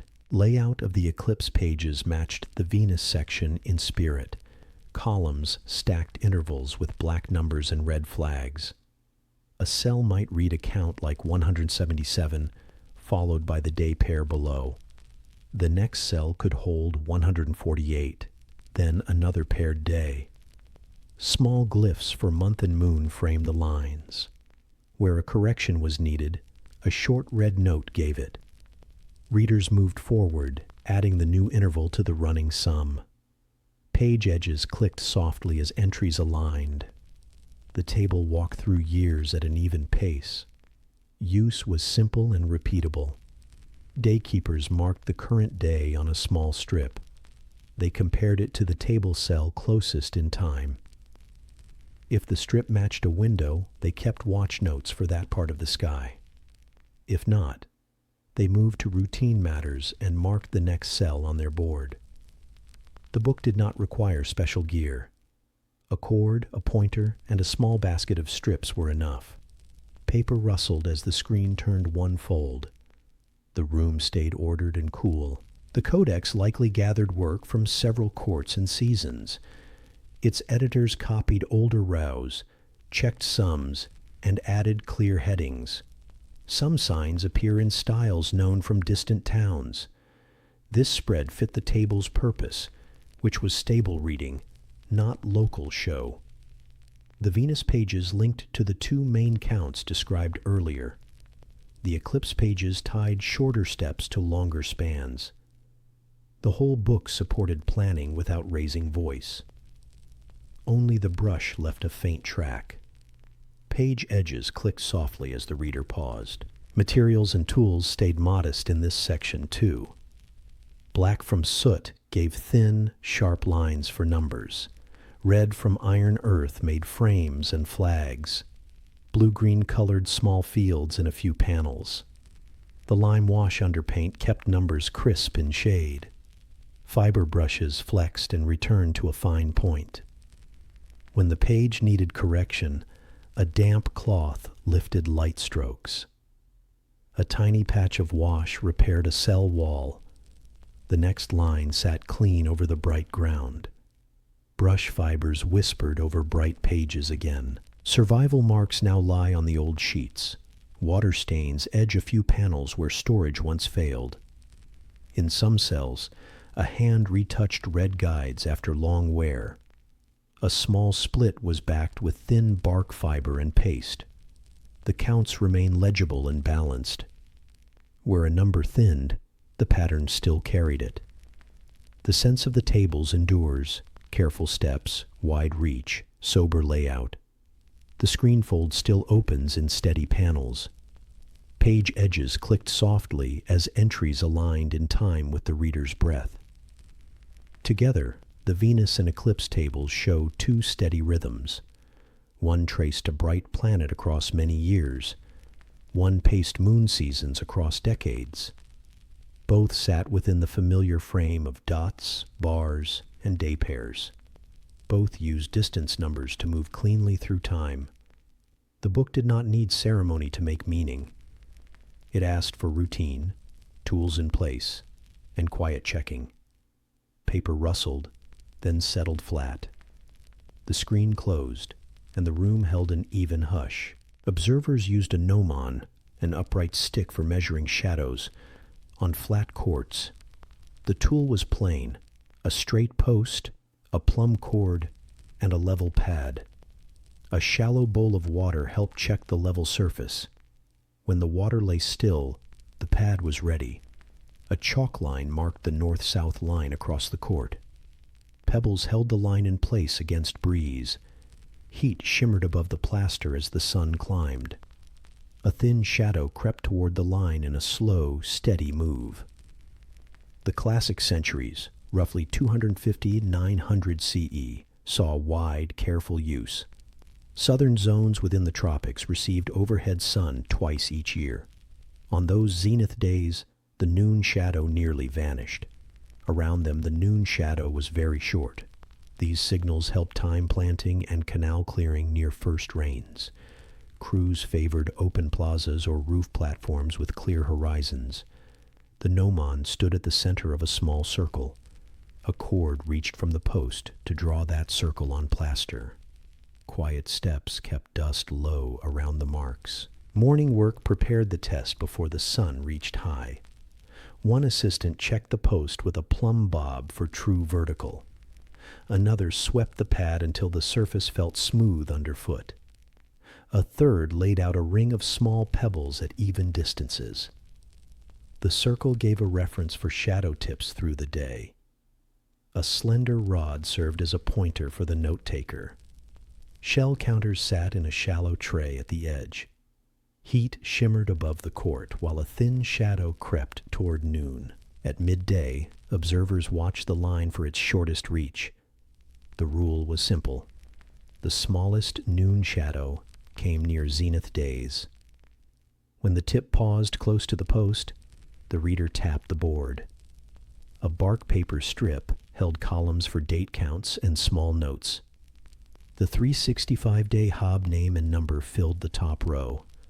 A matching 260-day sign sat beside it for cross-checking. A short distance number recorded how far from the last measure. The page stayed neat for later use. Insects hummed at the edge of the plaza. The method linked sky to fieldwork in plain steps. When noon shadows shortened across several days, crews made ready for planting. Sheds opened to bring out digging sticks and cord reels. Canal inlets were scraped clear of silt while air stayed dry. On the day of the shortest mark, seed baskets were checked. If clouds hid the sun, the team used the next clear day. Records allowed small shifts without confusion. The habit, not the strain, guided the plan. Tools returned to shade after each brief note. Angle marking used the same quiet kit. A straight edge lay from the post through the noon tip. That line showed true north-south for later building work. When needed, a second line set east-west at right angles. Safety wedges fixed the post so it would not lean. The chalk lines were traced again to keep edges sharp. At times, crews tapped a shallow groove along the noon line. Rain could not wash a groove so easily. The court kept its orientation season after season. Footsteps fell gentle on hard-packed paths nearby. Training followed calm routines and clear checks. Students learned to set the post with the plumb cord. They learned to read the steady drift near noon without hurry. They practiced writing numbers in dots and bars on sample strips. A master watched wrist angle and eye level during the measure. Errors were handled simply. Repeat on the next day and compare. Averages over 3 days gave the final mark in cloudy seasons. The goal was stable use, not perfect single moments. The pad stayed quiet between soft instructions. Zenith passages showed different dates by region, handled here with care. In southern lowlands, one passage came in late spring. A second passage came in late summer as rains eased. Farther north, the pair shifted to different months. Observers knew local timing from past notes. They compared this year's shortest shadow to old entries. If the date drifted slightly, they adjusted plans by a few days. The record kept calm order in the work calendar. Palm leaves stirred as shells clicked in neat groups on the tray. Shops often linked ground measures to page tables. A daykeeper brought the bark paper book to the court edge. The gnomon reading set an anchor within the hob. The book then traced forward to plan tasks and rights. Planting windows, canal checks, and roof repairs sat in clean rows. A small red mark tied the zenith reading to the page. The book returned to its wrap when the ink dried. Paper rustled softly as it closed. The court remained still under clear light. Architecture and gnomon work supported each other. Builders aligned causeways and door faces with the noon line. A true line helped plan water drains and market stalls. On some sites, a fixed post base lay near the plaza center. The socket kept the gnomon in the same place each season. A low curb protected it from carts and feet. Marks from many years formed a tight cluster in the pad. The cluster confirmed how steady the method stayed. Brushes whisked dust from the grooves after each reading. Materials stayed simple and local. Posts were straight saplings trimmed of knots. Plumb cords were fiber with a small clay weight. Chalk came from soft limestone rubbed to powder. The writing board was hardwood with a smooth face. Bark paper strips carried thin lime wash for clear lines. A reed brush made short, even strokes in black. Nothing heavy was needed. The sun and a level pad did most of the work. Heat shimmered above the plaster as noon neared. A thin shadow crept and paused. Care and storage kept the court ready across years. After each season, crews brushed the pad and filled small pits. A fresh skim of plaster smoothed out scuffs. The post was stored in a dry shed to prevent warp. The plumb bob hung from a peg to protect its point. Pebbles and shells returned to a shallow jar. The chalk line wrapped around its stick and went to the basket. When next season came, the set appeared in minutes. The court felt familiar and measured. Quiet steps crossed the square. Archaeology offers anchors for this scene. Plaster floors show scored noon lines and small circular rings. Socket holes near plaza centers match post bases in size. Roof platforms with level pads align with city axes. In some places, shallow bowls sit near the marked lines. These likely held water for leveling checks. Nearby, small shell piles and pigment traces appear in soil layers. Each find supports a simple, steady practice. The film held to tools and surfaces with light voice. Wind passed low along the court edge. Gnomon readings also aided solstice and equinox notes. While zenith days fixed local planting windows, solstice shadows traced wider turns. On the longest day, the noon shadow reached a known length. On the shortest day, it reached a different length.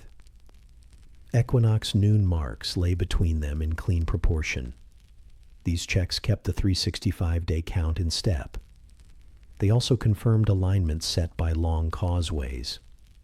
The same post, pad, and cord handled all measures. The court served both sky and street with quiet means. In practice, teams avoided glare and fatigue. Wide hats shaded eyes without blocking the post. Water sat in jars under a bench for slow sips.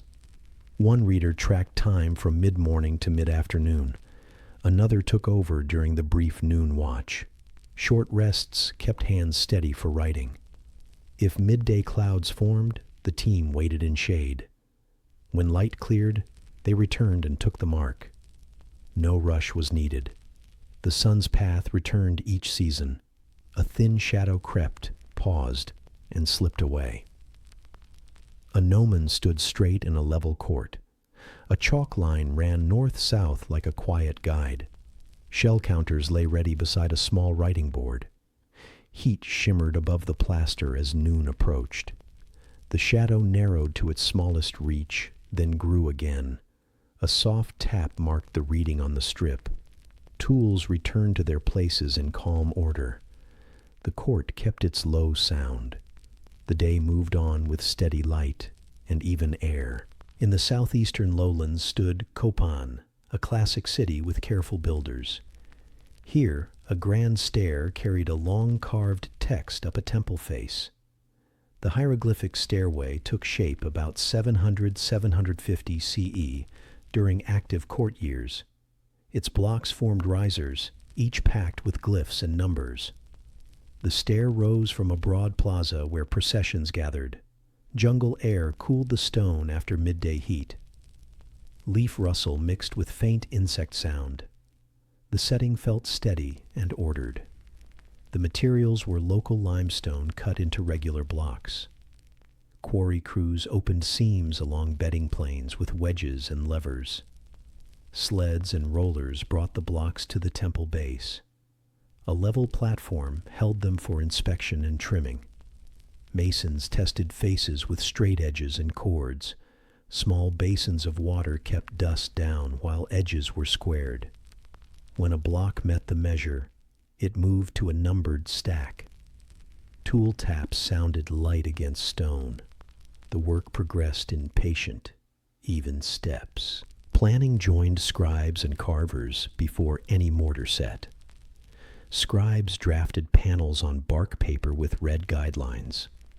They laid out glyph blocks and columns that matched riser sizes.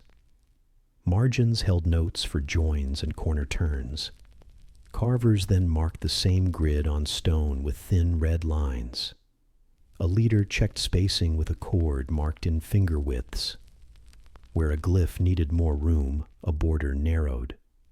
Where it needed less, a divider widened. The goal was clear reading from step to step.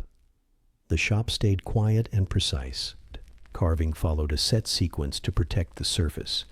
First came shallow drafts with chert points, then basalt or jadeite chisels deepened outlines. Backgrounds lowered to make signs stand in relief. Fine interior lines waited until last, when edges were firm. Numbers appeared as dots and bars for counts. Long count dates fixed events to exact positions in time. Month signs from the 365-day year stood beside them. A chisel ticked, then the block returned to stillness. Dust settled in the warm shade. The text recorded rulers, accessions, and notable rights over generations. It also reached back to founding times, linking present to deep past. Scholars suggest a major program joined earlier records into one ascent. Editors likely updated parts after new events occurred. A careful hand kept style and line weight consistent across flights. Breathing room in borders absorbed minor shifts in content. The stair told its story without rush. Jungle air cooled the stone while leaf rustle continued. Reading order matched the climb. A viewer began near the plaza floor at the first risers. The eyes moved across a band, then up to the next course. Columns and dividers guided the path like quiet rails. On landings, longer passages summarized the line of rule. Here and there, figures sat within frames, paired with glyph captions. The ascent joined movement of body and movement of time. The pace remained slow and formal. Feet paused, eyes traced signs, air stayed cool. Setting the stair demanded careful foundations. Builders laid a compacted core and a low stone curb. Mortar beds leveled each step before the carved riser set in place. Corner blocks locked courses together against slide. A plumbed line checked that the face stayed true. As the stair rose, side walls helped brace the mass. At the top, a platform received the last course. A light brush swept joints and faces clean. Water trickled into a jar from a nearby spout. The site felt balanced and calm. Color likely finished the work in fine lines and fields. Traces of red, black, and blue-green appear on sheltered parts today. Red framed panels and picked out key signs. Black strengthened outlines for distance reading. Blue-green filled small motifs on select blocks. Paint lay over a thin stucco skim that sealed pores. Caretakers refreshed worn areas during festival seasons. Brushes made faint strokes that blended into the surface. Rain softened exposed edges over years. The stair kept its form, though shades changed. Used during ceremonies remained structured and measured. Processions formed on the plaza at set times. Attendants climbed to a fixed landing and paused. Readers pointed to dates and names with a wooden staff. Offerings rested on low stone altars near the base. Music stayed low to keep words clear. After the sequence, attendants descended at the same pace. The stair functioned as both text and path. The movement matched the formal voice of the inscription. The plaza returned to everyday sounds. time brought damage and repairs that left clear clues. Slips or small falls disturbed sections of the stair. Later crews reset blocks as best they could. Some stones shifted from original positions, creating mixed sequences. Scholars mapped joins, tool marks, and weathered faces to propose earlier orders.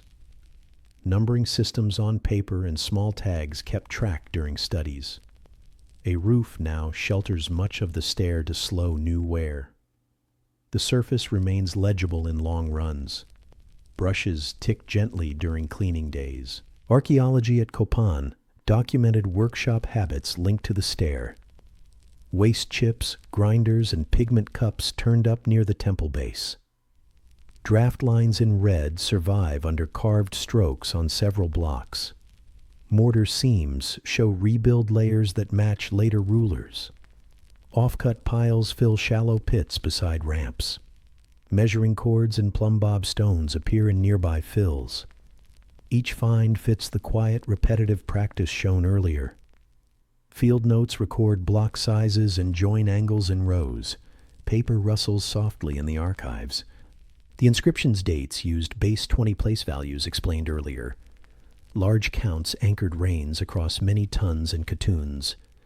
Shorter distance numbers linked events within a ruler's span. Calendar round names tied long numbers to the 260-day cycle. The stair thus joined daily counts and deep counts in one read. Its structure reduced guesswork, even when weather dimmed paint. A trained reader could follow the path by layout alone. The design favored clarity over flourish. The ascent kept steady rhythm. Craft routines supported that clarity. Morning light favored layout and shallow cuts. Midday focused on smoothing, tool care, and mortar mixing. Late day allowed fine lines when glare eased. Chert edges met sandstone with water to regain bite. Chisels returned to pegs in the same order nightly. The stairface received a cloth cover when rain threatened. Work stopped rather than risk fresh mortar. The next dry day restored the schedule. Tool taps resumed in measured beats. Transport and setting followed predictable routes. Teams raised simple earthen ramps as the face climbed. Wooden sleds hauled blocks up with ropes and shoulder bars. Wedges and levers eased each stone into its bed. When a course finished, masons checked joints for even seams. Mortar squeeze-out was trimmed flush with narrow blades. The ramp moved higher in small lifts. Nothing rushed. Nothing stalled. The sequence repeated until the top course seated. A final sweep cleared grit from treads. The stairs' place within the city grid reinforced orientation. Causeways approached the plaza on set bearings. Nearby stelae and altars matched the same axes. Drain lines skirted the base to carry runoff away from joins. Trees beyond the terrace shaded the lower steps in afternoon. Sounds from the ball court and market reached the edge faintly. The stair faced these regular movements without strain. Its text spoke to people who knew the calendar's order. Leaf rustle and slow footfalls framed the space. Comparison with other sites shows the stair's special scale. Many cities carved dates on stelae and door lintels. Copan assembled thousands of glyphs into one formal climb.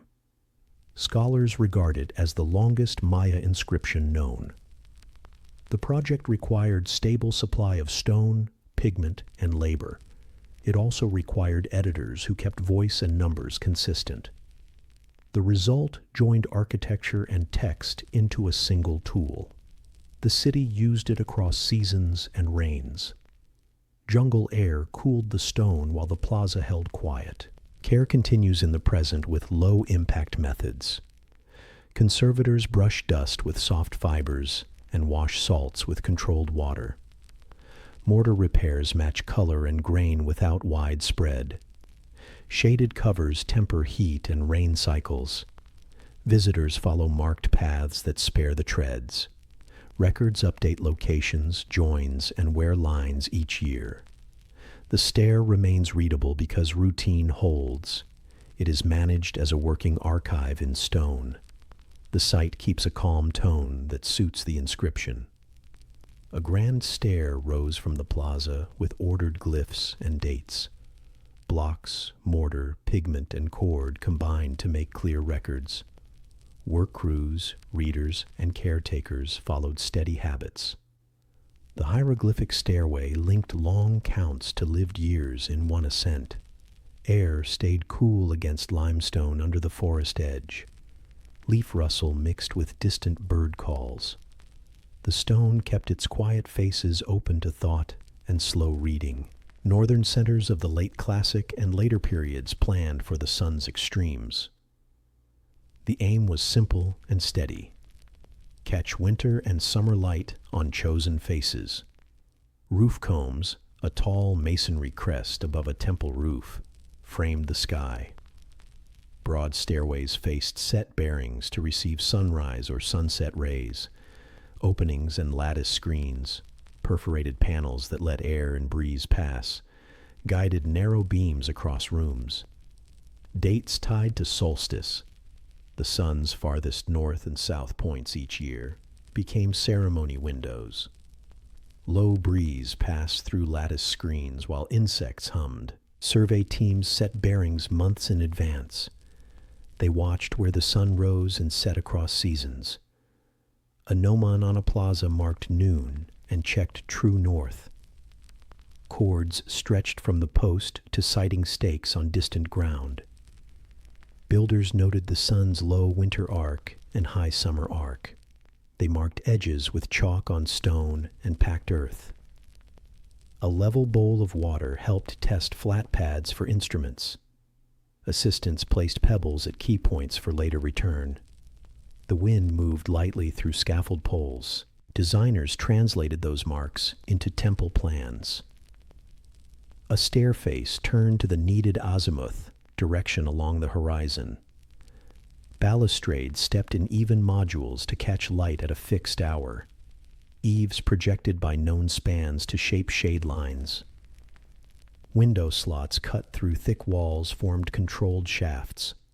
Roof comb openings, set above the central axis, cast bright rectangles. At ground level, a paved court allowed clear view to the horizon notch. The result was solid, quiet, and practical. Air slipped through the lattice with a soft sound. Construction followed calm routines. Limestone blocks were trimmed to tight joints. Stucco skins sealed pores and gave a bright, smooth field. Masons tied corners with long headers for strength. Roof combs rose in layers, with inner webs to reduce weight. Lattice panels were set within frames and wedged for stability. A low parapet shielded the roof walkway without blocking sky edges. When a course finished, crews brushed dust from faces. Buckets of water sat in shade for tools and hands. The site returned to stillness each afternoon. Winter displays used low sun angles. Near the year's shortest days, light slid under eaves and reached deep. A stair centered on the southeast or southwest took a soft band across its treads. A narrow room behind a lattice admitted a bright bar toward the rear wall. A painted marker waited there in plain geometry. Summer displays were different. High sun lit the upper stair and roof comb face near early or late hours. The change was measured but not showy. Low breeze passed through screens while light advanced. Hues matched the city calendar. Daykeepers checked hob dates and long counts against the season watch. When the window approached, caretakers cleared sightlines of brush. Steps were swept, and lattice holes were checked for blockage. A recorder carried a bark paper strip for short notes. At the time chosen, a reader watched the light edge touch its target. Shell counters clicked once to mark the moment. After the note, the court returned to normal tasks. The place kept a steady pace without strain. Materials supported the visual plan. White lime plaster gave strong contrast to moving shade. Red bands framed stair edges and roof comb borders. Black lines strengthened window reveals and lattice frames. Pigment bowls stayed covered to slow drying. Brushes laid thin, even coats in the cool hours. Replastering occurred before the next season began. Where rain wore a corner, a mason patched and smoothed it. Nothing new had to be invented each year. The routines held the system in good order. Examples spread across northern lowlands and later centers. Scholars note solstice-sensitive layouts at sites such as Uxmal and Chichen Itza. Other towns used simpler rooms with aligned slots. Some places set small masonry markers on horizon ridges. A few courts paired two buildings, so one received winter light, the other summer light. The intent stayed consistent. Provide fixed moments for ordered acts. Names and styles varied by region and date. The measured handling of sun and shadow remained the constant feature. Care for these alignments required modest upkeep. Trees along the horizon were trimmed to preserve a clean edge. Roof drains cleared runoff, so stains did not dull plaster guides. Lattice panels were checked for cracks and repointed where needed. Stucco coats were renewed when hairline lines grew wide. Floor levels were kept, even so siding cords stayed true. Simple schedules placed these tasks before the known dates. Tool clinks and short brush strokes marked the workday. Evening brought quiet across the upper courts. Training followed practical steps. New assistants learned to read a compass of cord lines on the plaza. They practiced holding a straight edge along the stair tread for repeat measures. They learned how eaves cast different shade lengths by month. They copied small diagrams onto bark paper for reference cards. When clouds hid the sun, they checked noon lines and horizon markers instead. A set of 3 measures over several days confirmed the window. The entries went into a basket of strips. Paper rustled softly and then lay flat. Then, temperature and wind shaped daily habits. Midday heat made stone surfaces bright and warm. Work moved to early morning and late afternoon whenever possible. Lattice screens allowed cross-ventilation while keeping structure intact. Door leaves stayed open to release trapped heat. Water jars rested in shade near the staircase base. Guards paced slowly to avoid raising dust. The low breeze through lattice offered a steady sound. Birds called from nearby trees and then fell quiet again. Modern study adds anchors without breaking the quiet frame. Compasses and simple sighting tubes measure current bearings. Wear on treads shows favored viewing spots at certain steps. Pigment traces on upper faces match likely light targets. Repair layers in stucco reveal planned maintenance cycles. In some rooms, soot on the ceiling marks incense used during a window. Photographs at winter and summer dates confirm the design intent. Each record supports the same picture. Steady planning and careful upkeep. The buildings did the rest. Regional latitude set the range of sun positions. In the north, the solstice sunrise and sunset reached far from due east and west. The difference from middle days was large enough to design around. Builders did not need advanced tools beyond cords, posts, and sighting stones. They relied on repeated watching and modest corrections. If a wall settled, a plaster patch extended a marker by a hand's width.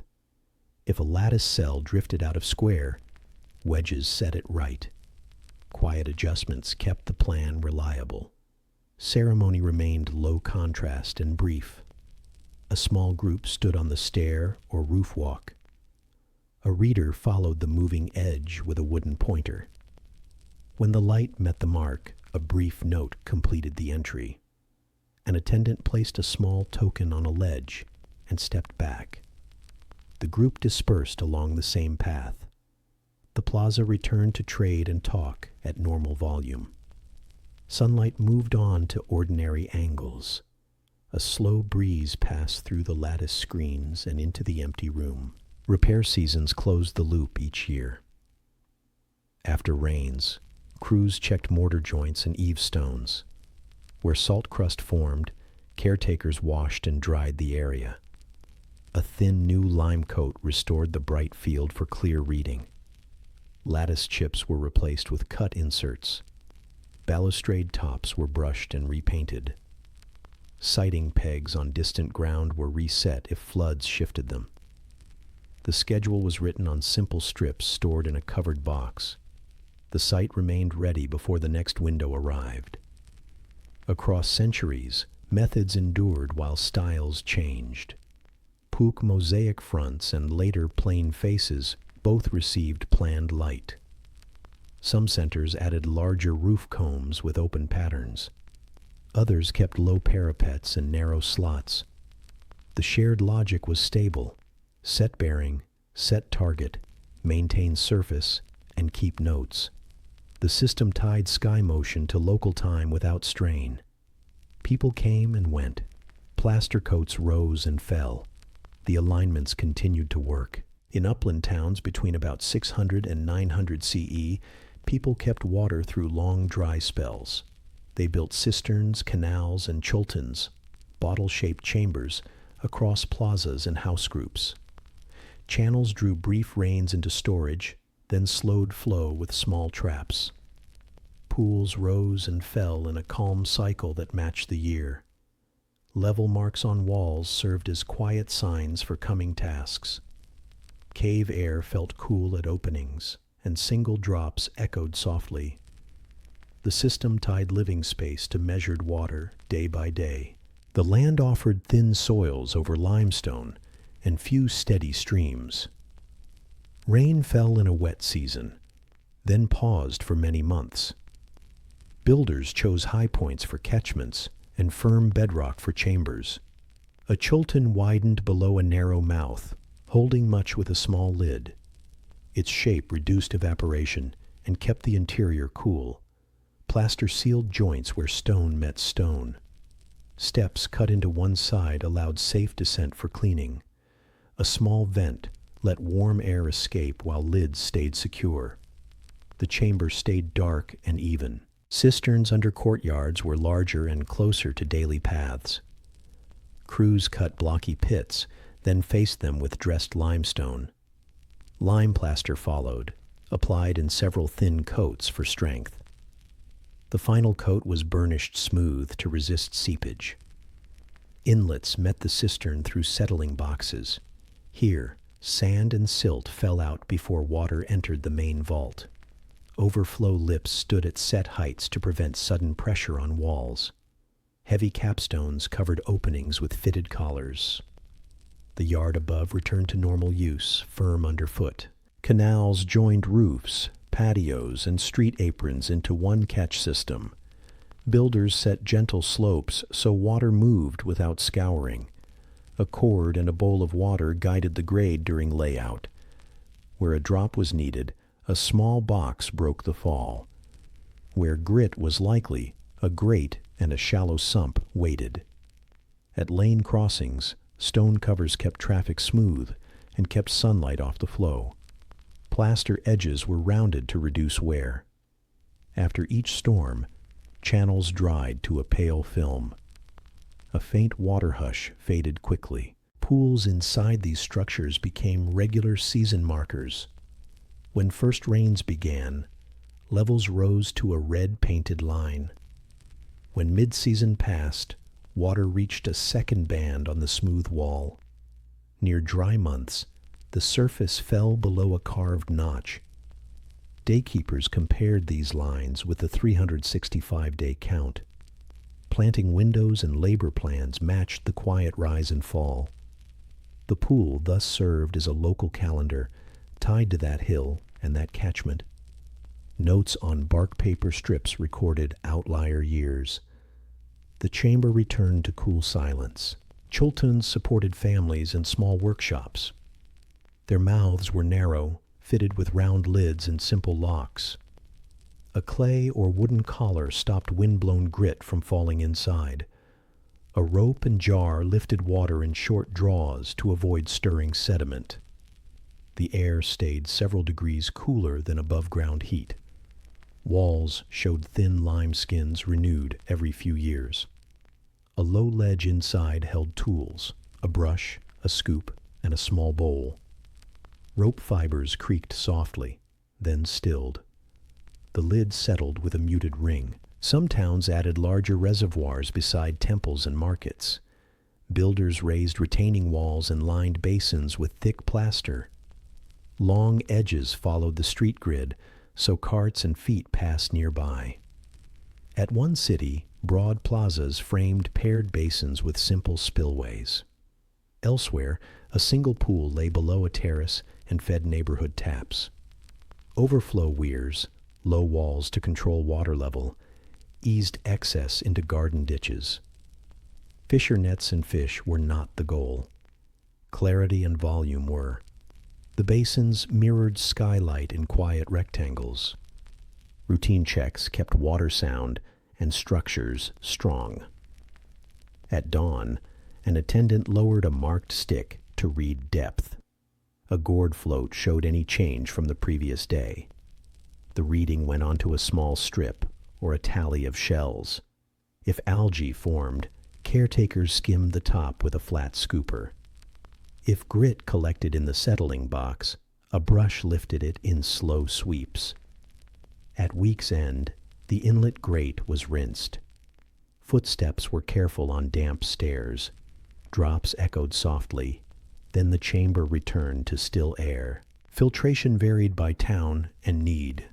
Many cisterns relied on settling and clean inlets alone. Scholars suggest some sites used small sandboxes near outlets. Water passed through a layer of sand and gravel held by a frame. Charcoal may have been added in thin beds to improve taste. Where used, these boxes were cleaned on fixed days to keep the flow even. The method was simple and repeatable with local materials. If the bed clogged, attendants lifted it out in trays. The work raised a dry, fine rustle. Daily draw followed posted hours during dry months. A family collected water from nearest access points to reduce loss. Lids opened and closed in a set pattern to keep shadows inside. If a ladder was needed, rungs were checked before each descent. Buckets waited in a shaded alcove to stay cool. A guard watched the lane to stagger turns and avoid spill. Rope moved, a jar filled, and water kissed the rim. Sandals brushed dust on the return walk. Courtyards stayed quiet and ordered. Ration plans began when levels fell near the lower notch. Overflow to gardens paused, and washing shifted to communal basins. A second Chulton might open for cooking only. Work crews checked plaster seams for leaks and patched thin spots. Weirs lowered less often, saving head in the main pool. Messages moved between wards with simple tokens and notes. When the first storm returned, overflow lines ran again. The system eased back to normal routes. Regular channels filled with a soft, brief murmur. Archaeology records these choices in clear traces. Plaster bands show repair cycles after heavy years. Red and black paint survive as level lines on smooth walls. Limescale marks a long-held water surface along several chambers. Grit layers in settling boxes match storms, not daily draw. Canal floors keep their gentle gradient over long distances. Broken lids and replacement collars appear near cistern mouths. In one cave room, soot patches mark lamp use during checks. Small brushes tick gently across compact soil during recording. Caves added deep reserves and stable signs in some districts. Natural chambers held pools that changed slowly through the year. Teams measured a fixed ledge against the surface each week. The cave air felt cool and dry compared with the plaza heat. Simple altars stood apart from the water, leaving the pool free. Notes linked cave levels with above-ground cistern levels. If both fell faster than expected, ration days began earlier. Echoes carried short signals between workers at different bends. Then quiet returned. Links to sky watching were practical rather than grand. Zenith days, solstice windows, and watermarks checked one another. If solstice light arrived and pools lagged behind, planting shifted later. If rains came early, level bands confirmed the change before fields opened. The year thus balanced two steady systems, measured sun and measured water. Neither needed large tools beyond cords, bowls, sticks, and lime. Records sat with the daykeepers and the maintenance crew. Pages rustled softly, then lay flat again.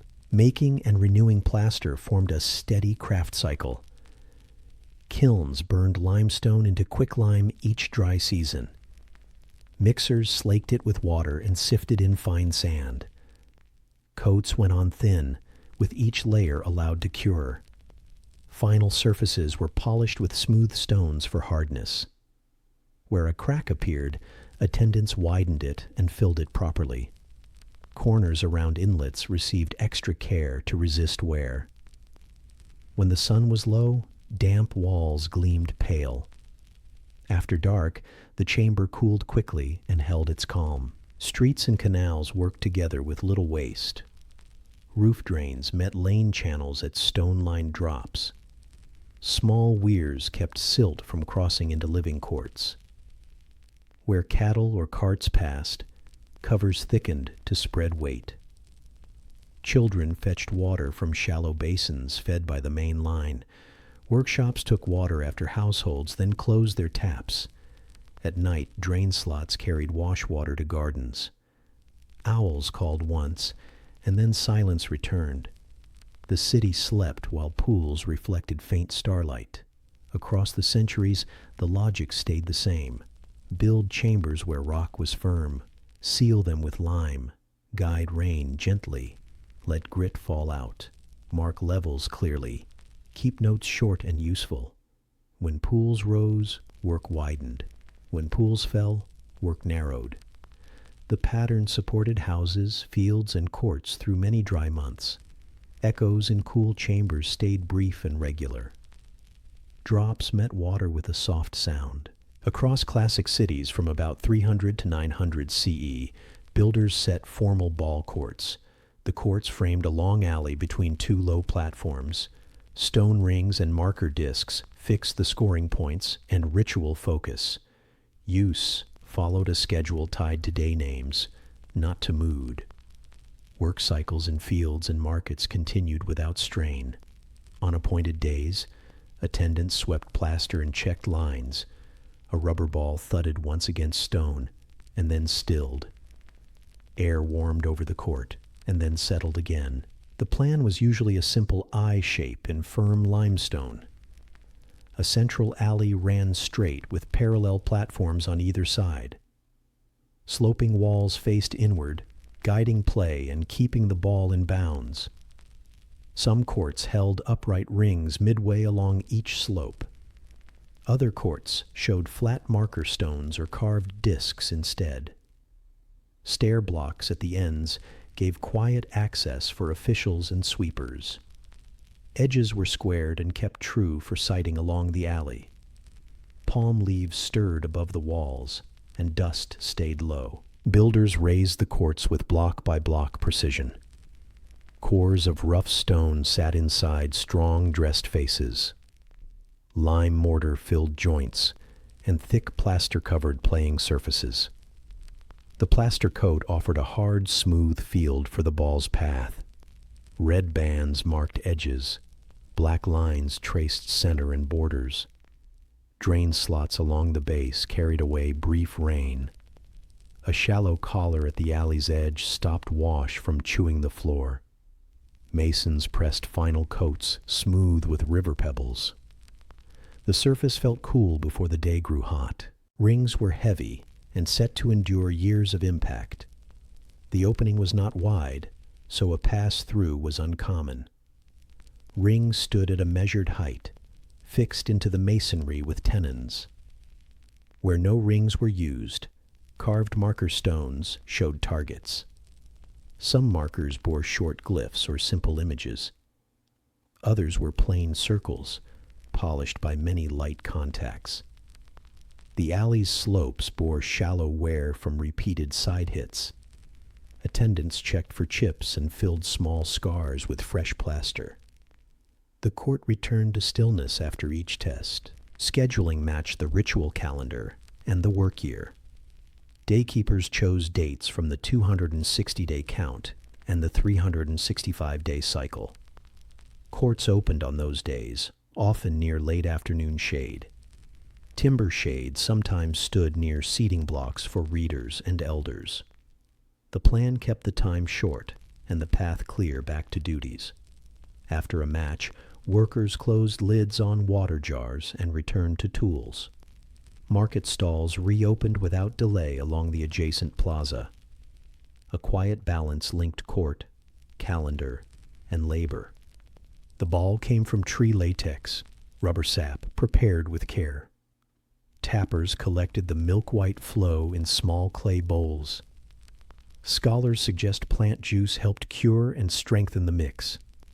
The mass was kneaded warm and shaped into firm spheres. Sizes varied by city, but weight stayed manageable for controlled play.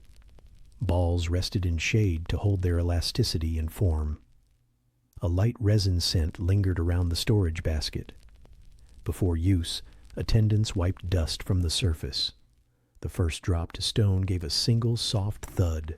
Players used practical gear suited to the alley's hard faces. Padded belts protected hips, where most contacts occurred. Some sets included forearm guards and knee wraps. Sandals gripped plaster without leaving marks. Officials examined belts and pads for sound stitching. Attendants chalked the center line and checked distance to markers. A wooden tally board sat on a platform for scorers. A shell counter moved along notches with each point. The court stayed quiet, with only footfalls and breath in rhythm.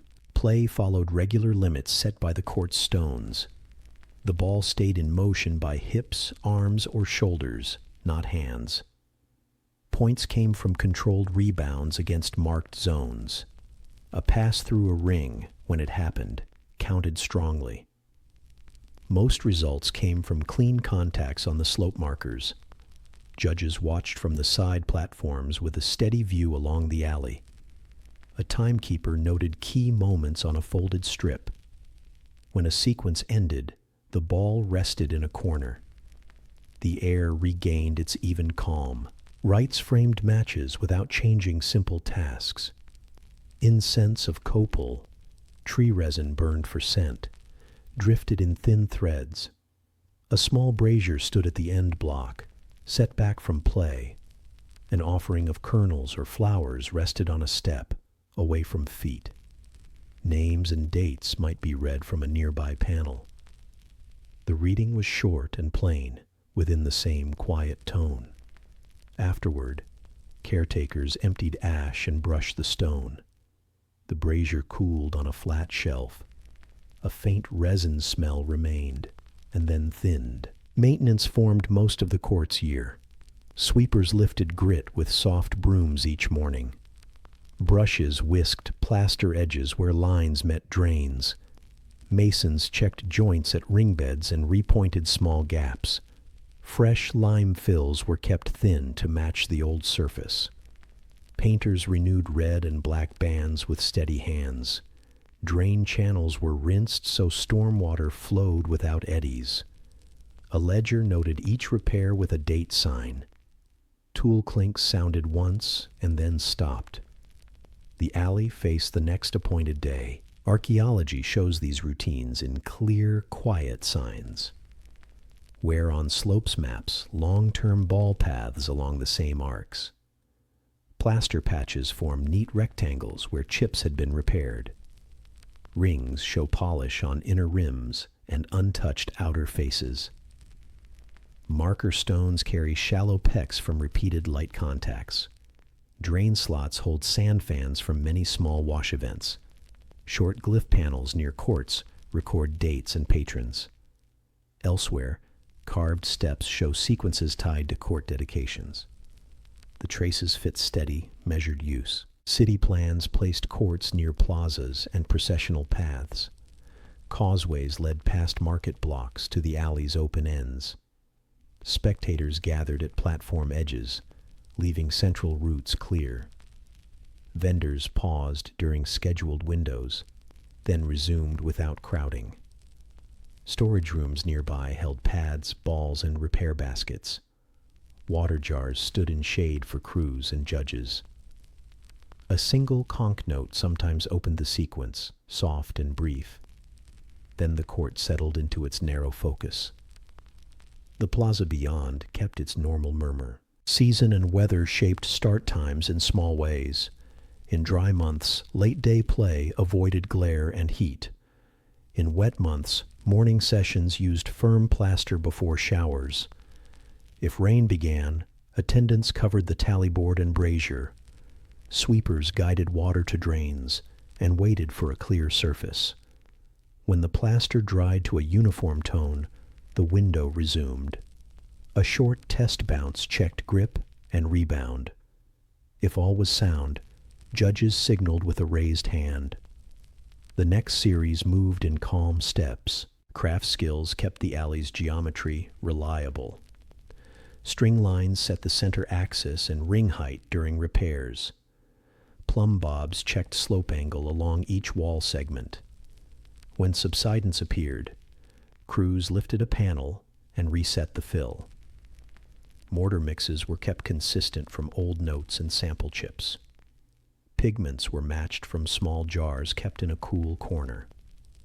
A smooth river stone served as a final polisher for new plaster. Each correction remained small and orderly.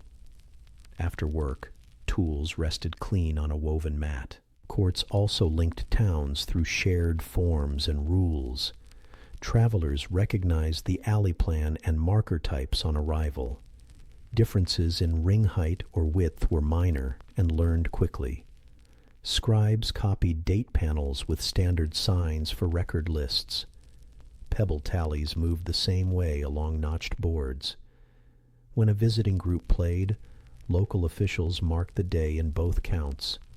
After a short exchange, the court closed again. Stone faces cooled in shadow.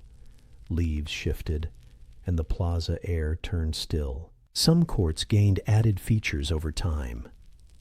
Low benches along the platforms helped older witnesses rest. Narrow shade screens rose on poles without blocking the ring view. Small drains were widened after floods to protect the plaster field. Where traffic grew, steps were rebuilt with deeper treads. A short ramp eased tool carts onto the alley for repairs. Makers set a second marker disc to balance an earlier one. Adjustments stayed quiet and useful. The core plan of alley, rings, and markers did not change.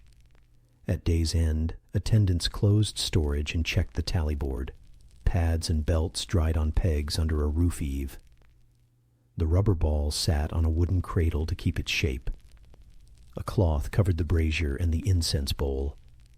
Sweepers crossed the alley once more with their soft brooms. Judges placed the day strip into a lidded box. A last look ran along the bands and rings for any damage. The court lay empty and even. A rubber ball thudded once in memory, and silence returned. Workshops in classic centuries, about 250 to 900 CE, sat near plazas. Scribes and painters shared tables, bowls, and steady light. Mortars ground quietly as soft stone broke into fine powder. Water jars stood close, covered with simple leaves. Shell pallets held small wells for measured mixes. A low hearth warmed a corner for special pigments. Obsidian blades rested on folded cloth, clean and sharp. Brush bundles lay under a tied reed, away from dust. The room held a calm mix of lime, clay, and plant scents. Pages and walls waited for careful hands. Carbon black came from soot gathered above small resin lamps. Attendants held smooth bowls to catch the fine deposit. The soot mixed with water and a tree gum binder, plant glue. The paste brushed easily and dried to a deep, even black. Scribes used it first to set outlines and glyph stems. Thin strokes fixed the order before other colors arrived. The mix stayed stable in humid air, with little gloss. A second pass filled larger dark areas or night glyphs.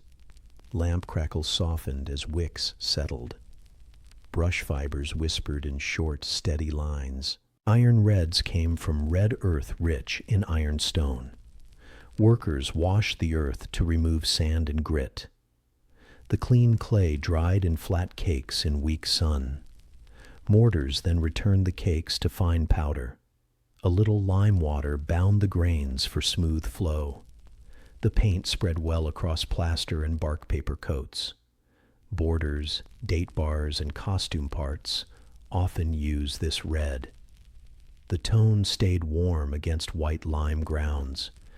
A flat shell scraped excess from the rim of the bowl. The sound was light and even. Blue needed careful steps and patient heat. Makers produced Maya blue, indigo dye fixed to a fine clay. Indigo leaves soaked to give a dark plant liquid. A pale clay called palygorskite, a fine clay, was washed and dried. Workers mixed dye and clay, then warmed the paste in a covered pot. Heat near the warmth of a home oven, about 180 degree, 350 degree, fixed the color.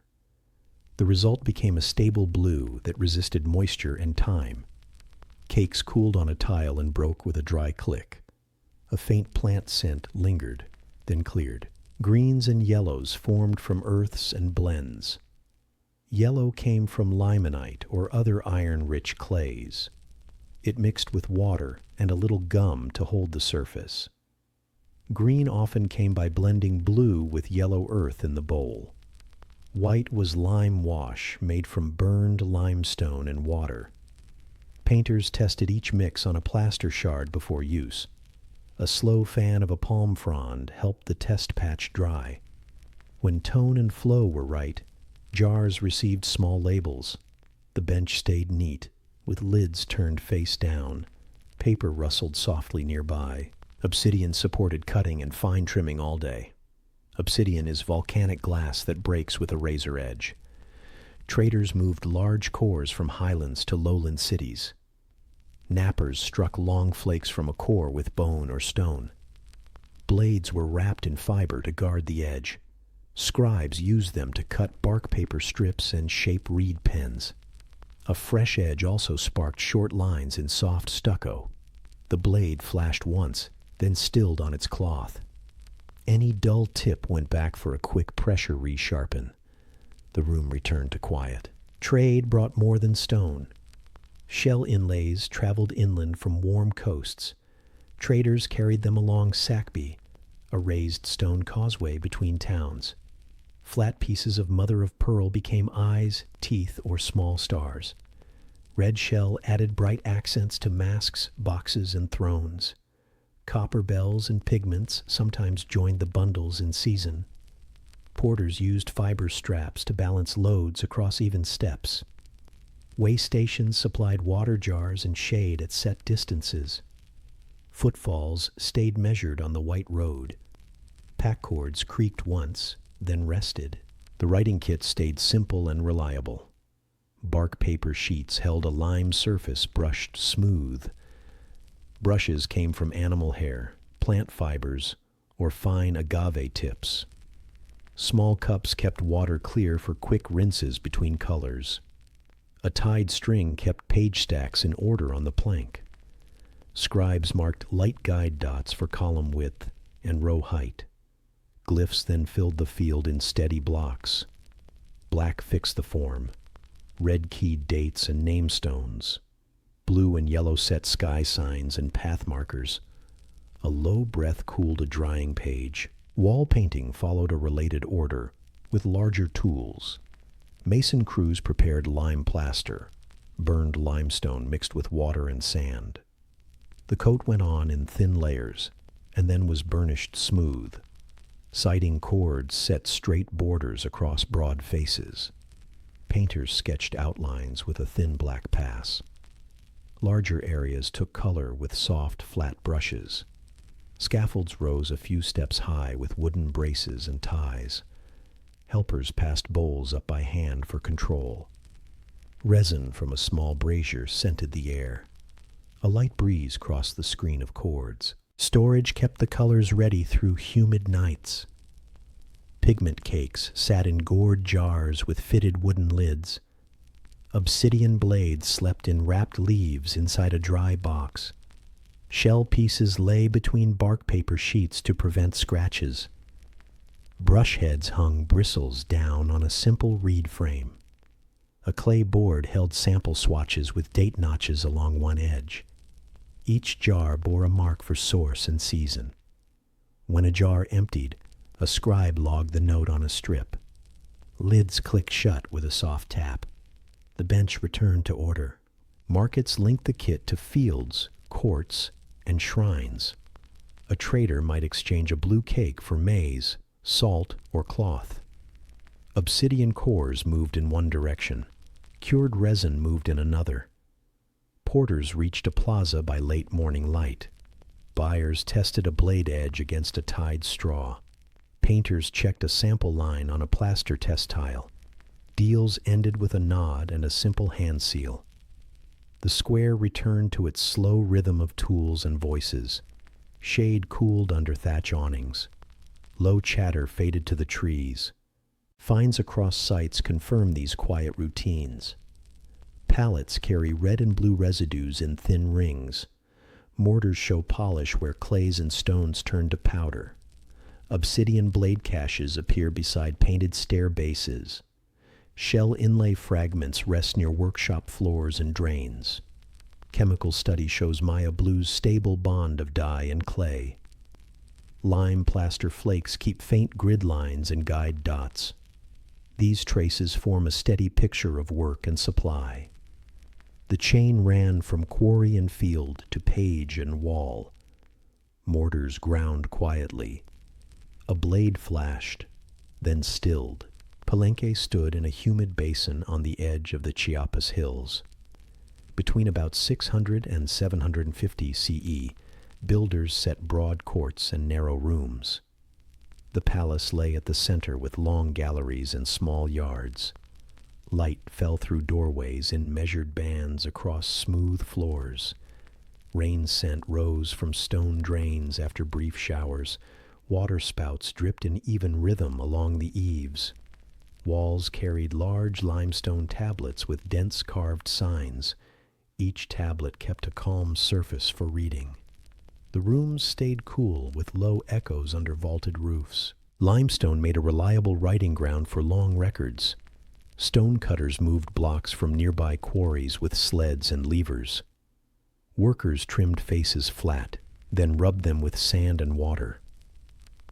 Carvers planned the layout using red guidelines and light drafts. Lines flowed into square panels divided by neat columns of signs. Figures stood in low relief above ordered glyph blocks. Many panels recorded family lines and events across decades. The tablets fit into wall recesses set by measured joints. Mortar fixed the edges tight against shifting. Drops tapped softly from the spouts outside. The craft used simple tools with steady control. Hammerstones, chisels, and abrading stones shaped each stroke. Carvers placed shallow notches to start corners. Broad cuts formed frames, then small points refined inner lines. Dust gathered in narrow trays along the base of the slab. An attendant brushed the surface with a damp fiber cloth. When sections finished, a thin wash of red or black set key accents. The contrast kept small numbers clear in low light. The room returned to a faint scrape, then quiet. Light from the court kept a soft, even tone. Builders designed rooms to favor reading and care. Doorways faced small courts to break harsh sun and wind. Roof stones stepped upward, lifting warm air toward vents. Bench platforms along walls gave a steady height for viewing. The eye line matched the center of a tablet panel. Shadows stayed mild through midday, which helped long sessions. Spouts along the court carried water down controlled channels. After rain, the air felt clean and slightly cool. The stone dried slowly without sudden heat shifts.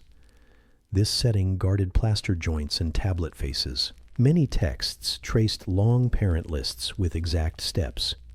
Entries named births, accessions, and anniversaries in sequence. A short line linked each event to a known calendar position. Repeated titles confirmed office and standing within the court. Some passages reached back over 100 years by count.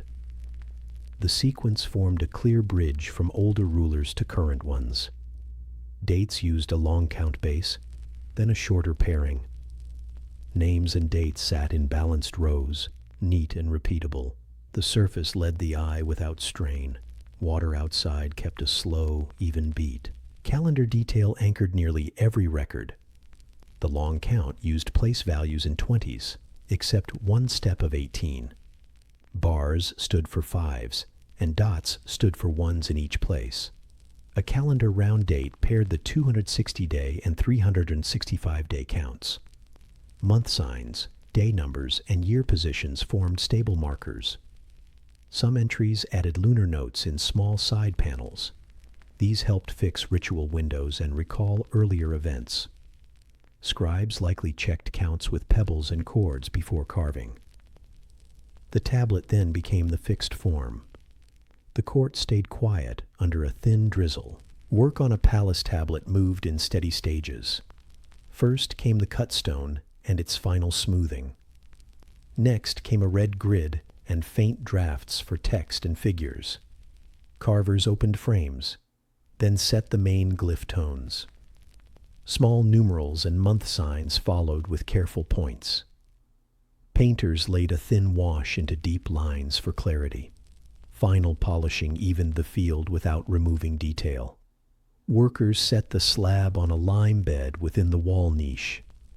Wedges held the sides while mortar cured. A cloth passed over the face as the last step. Several panels at Palanca became models for clear writing. One well-known palace tablet showed a seated ruler and close kin. Another oval tablet carried a dedication scene within a room niche. Their texts gave birth dates, parent names, and accession times. The numbers linked to earlier entries across many decades. Scholars read these lines to chart local history with care. The style used open glyph shapes and strong number signs. The carving stayed serviceable rather than crowded. Rain scent drifted in as water left small spouts. The gallery held a steady hush. Reading followed a standard order across the surface. Columns ran in paired groups, top to bottom, then left to right. A reader traced signs with a careful hand gap from the stone. The eye checked bars and dots before larger signs and portraits. Where a date closed, a name block often began. Figures stood near related text, keeping the link clear. Assistants likely kept a small tally for longer sequences. Any damaged corner could be cross-checked with matching dates. The task remained slow and calm. Outside, leaves shed light water near the court. Waterworks supported these rooms as much as walls did. Channels below the palace roof drew runoff to covered drains. An aqueduct crossed near the site and cooled the air slightly. Even moisture and shade helped plaster resist sudden cracking. Maintenance crews cleared outlets at set intervals after storms. Downspout mouths on carved cornices released measured flows. Drips struck stone bowls or shallow basins with a hollow tone. This rhythm marked time during reading and repairs. The rooms kept their form across many seasons. The tablets stayed stable on their beds. Archaeology confirms this quiet routine of planning and care. Fragments show red guideline traces beneath final cuts. Tool marks reveal a sequence from broad chisels to fine points. Mortar along tablet edges preserves fiber prints from setting wedges. Plaster residues hold flecks of red and black wash. Drain channels carry sand layers that match strong rainfall years. Inscriptions align with known long-count anchors from other cities. Casts, drawings, and photographs now record each sign in detail. The rooms still frame the panels with measured light. Waterspouts drip in a slow, even rhythm. Early in the 20th century, researchers met inscriptions with steady patience.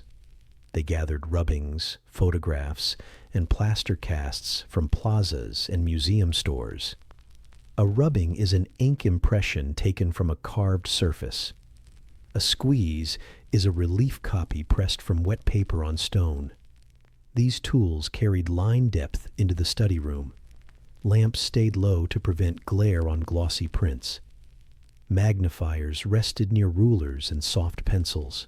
Paper rustled as each sign group was traced on grid sheets. The room held the calm scratch of leads and the light click of rulers. Catalogs gave the first order to hundreds of signs.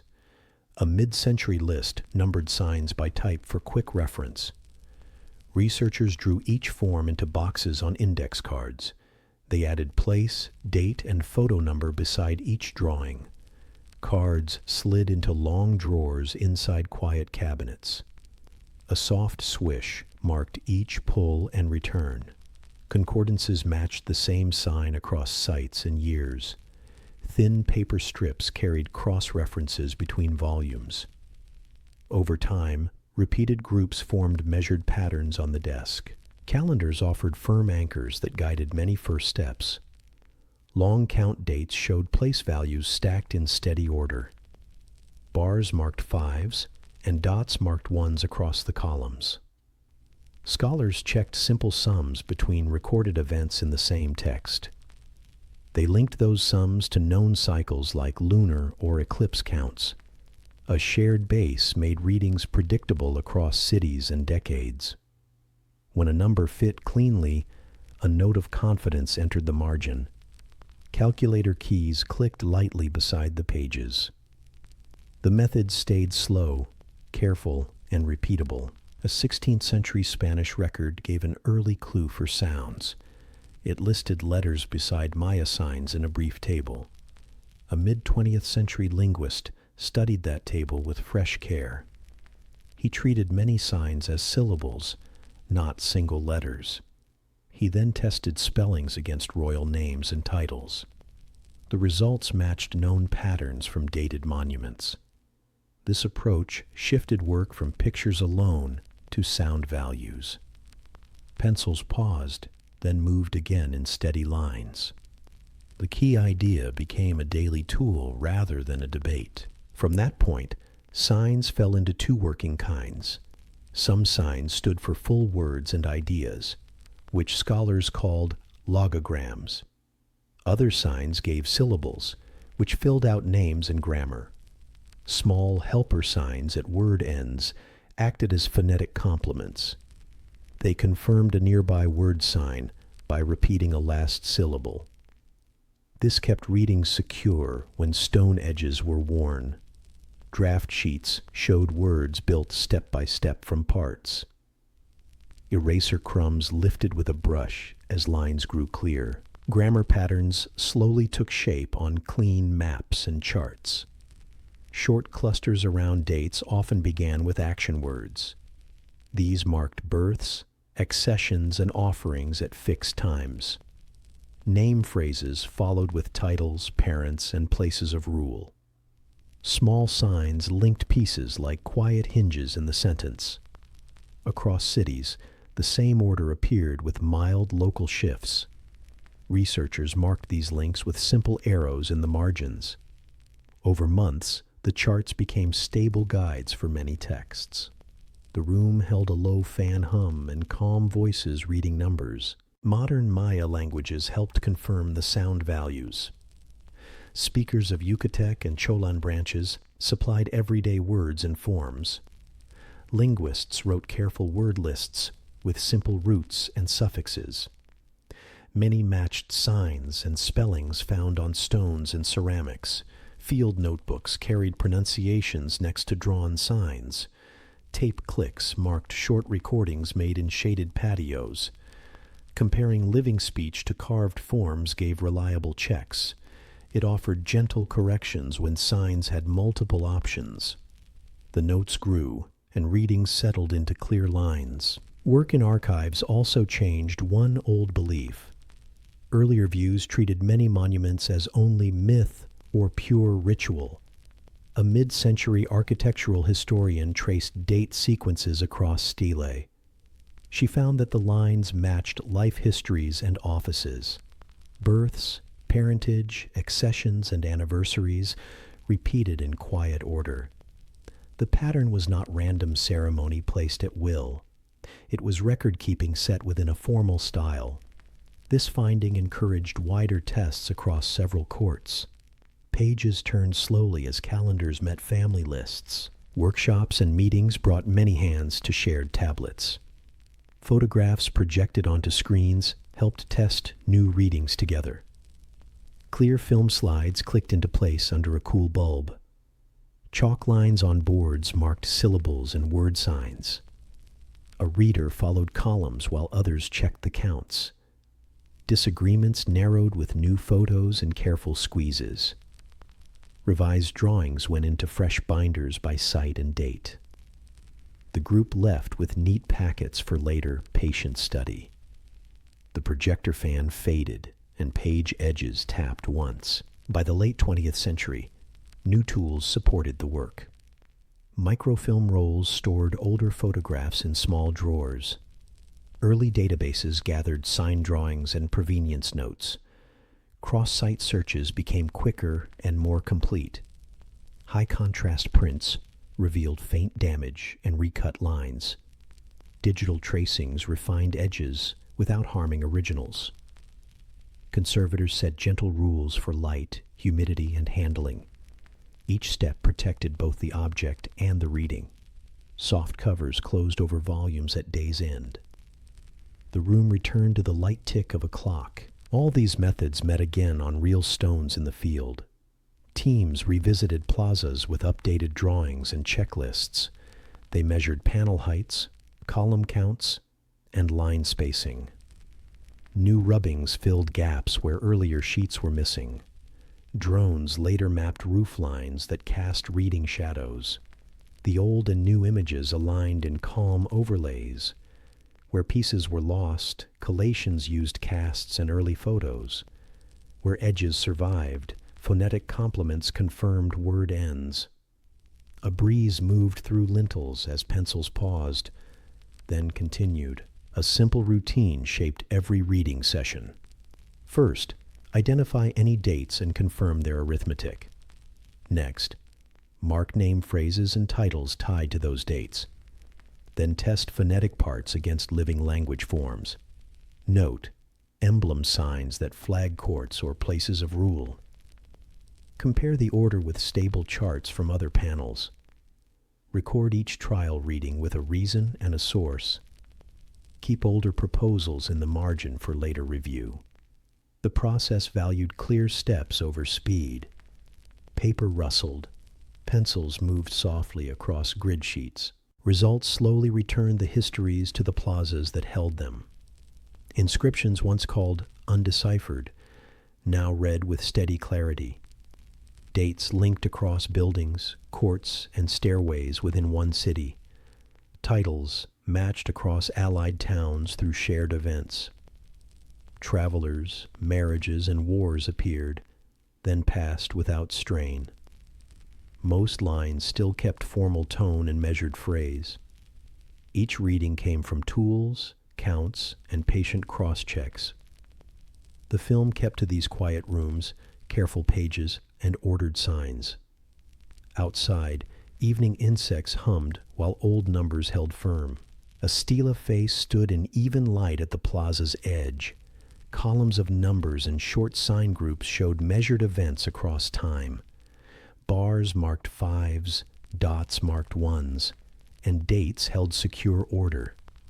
The surface kept tool traces from earlier carvers. now smooth with age. Lichens formed pale fields where lines once cut sharp. The plaza breeze moved gently along the base. Leaves whispered at the edge of the court. The monument offered a fixed surface for thought and count. The camera paused on a neat long count with clear place values. Beside the stone lay a small kit for keeping time. A counting cord, a knotted string for tallies, rested with seed counters. Daykeepers likely used cords or seeds to track repeating days with care. Pebbles and shells marked rounds of the 260 and the 365. A simple ledger on bark paper held names and short notes.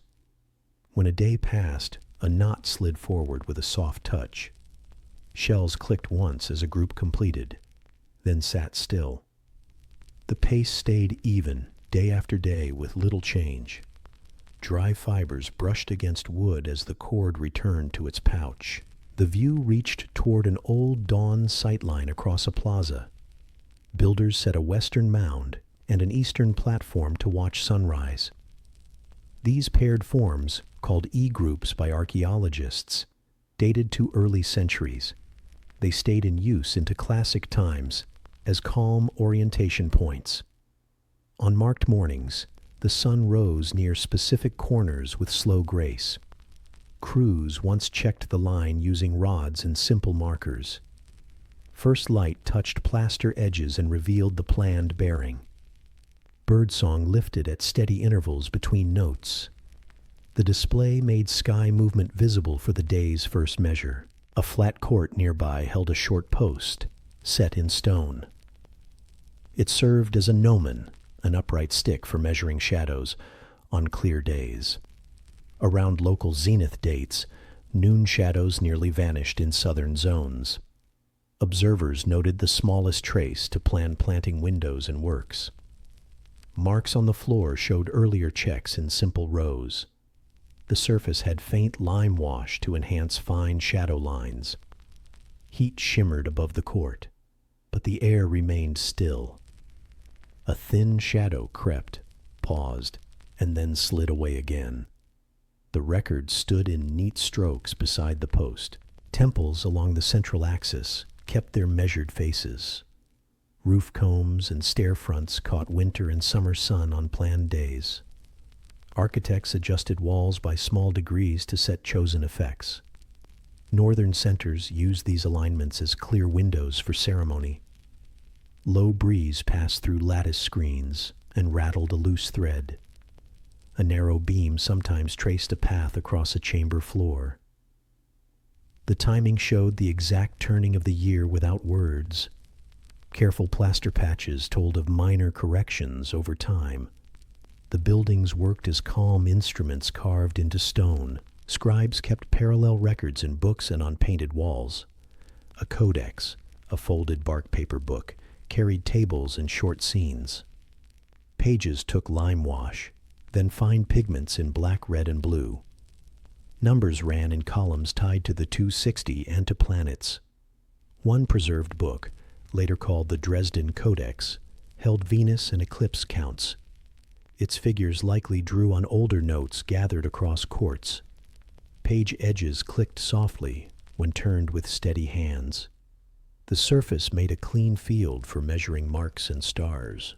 Brush fibers whispered as lines completed and dried. Workshops that shaped the public face of time stayed busy. Carvers set red guidelines on fresh blocks before deeper cuts began. Stellae rose tall with altar pairs arranged in ordered plazas. At Copan, a stairway recorded long sequences of rulers with dates. At Palenque, tablets and calm rooms set genealogies with clarity. Each site kept clean carving rules that readers could follow. Dust lifted and settled after each measured tap of a chisel. Workers washed stone with water and brushed channels smooth. The result joined numbers, names, and places on one stable plane. Markets and storerooms also met the calendar in quiet ways. Pigments came from carbon black, iron reds, and stable Maya blue. Obsidian cores traveled along causeways to feed blades and burins. Shell inlays, deer hide, and cordage moved on planned schedules. Mortars ground quietly at dawn to prepare ink and plaster. A blade flashed once, then stilled on a clean mat. Scribes refreshed kits before the day's tasks reached the plaza. Each tool supported counting, carving, painting, or binding. Small trays held brushes, knives, and cords in steady rows. The routine gave order to many separate steps. Water stores signaled seasons for planning and note-keeping. Cisterns, canals, and chultans, bottle-shaped chambers, buffered dry months. Upland towns tracked rising or falling pools through the year. When levels dropped, work crews shifted to repairs and clearing. When levels rose, planting and travel followed the expected rhythm. Cave air felt cool near underground chambers. Drops echoed softly. Scratch marks on walls showed simple gauges for depth checks. A daykeeper's cord matched these measures with date notations. Records linked sky signs to water signs in practical ways. Courts for games also matched chosen days without harming work cycles. Ball court alleys framed play during narrow windows set by calendars. Stone rings and markers fixed clear lines for scoring and movement. The space returned to silence after a scheduled event ended. A single rubber ball thudded once, then stillness returned to stone. Maintenance crews brushed floors and inspected joints on a rota. Nearby benches held simple tallies for teams and outcomes. The court stood ready for the next appointed date. Order guided the pace rather than surprise or display. Across regions, the same habits held, even with local forms. Cities used the 260-day count for ritual timing and naming. They used the 365-day count for seasons and civic routines. The long count placed events within spans reaching many centuries. Buildings aligned to cardinal faces or seasonal dawns with care. Books recorded cycles for planets and eclipses in neat tables. Stelae and stairways carried rulership with dates and kin ties. Tools and pigments supported each step without excess. The system favored steady counts, aligned stones, and folded sheets. Wind crossed lowland plazas with a soft, even sound. Later readers learned the script in patient stages during the 20th century. Rubbings, photographs, and squeezes preserved lines for study indoors. Scholars matched signs to sounds and grammar with calm tests. They used long-count arithmetic to anchor strings of events. Comparisons across cities restored classic histories in quiet order. Paper rustled while pencils moved softly across grid sheets. The approach valued small steps, clear reasons, and repeat checks. Many panels gained secure readings using these methods. The work returned names and dates to the stones that held them. The film now settled on a final set of objects and lines. A stela face filled the frame with bars, dots, and clean glyphs. A counting cord lay across a bench beside seed counters and shells. A dawn sightline ran from a western mound to an eastern platform. Together, they showed how sky, count, and stone met in practice. The record did not rest in one place or one surface. It lived in plazas, in books, and in daily tools and routes. The same slow rules guided many calm generations across the forests. Maya cities wrote the sky with steady counts and aligned stones. They kept folded books with tables for numbers, planets, and days. Their builders set sight lines that marked sun paths with quiet precision. Their carvers fixed histories into public stone for long spans. Their daykeepers tracked cycles with cords, seeds, and simple ledgers. Their readers, old and new, used arithmetic to test each step. The system endured through change because it stayed practical and clear. It joined careful watching with careful writing in balanced ways. The camera held the stela face as a breeze crossed the plaza. Shadows moved slowly along the base and over worn steps. A page turned somewhere under shade with a faint, soft sound. Birds called at a distance with even spacing between notes. The counting cord rested with its knots in a tidy line. The dawn sightline waited for the next clean horizon at first light. Let plaza breeze, faint page turns, and distant bird song continue softly for 1 to 2 minutes.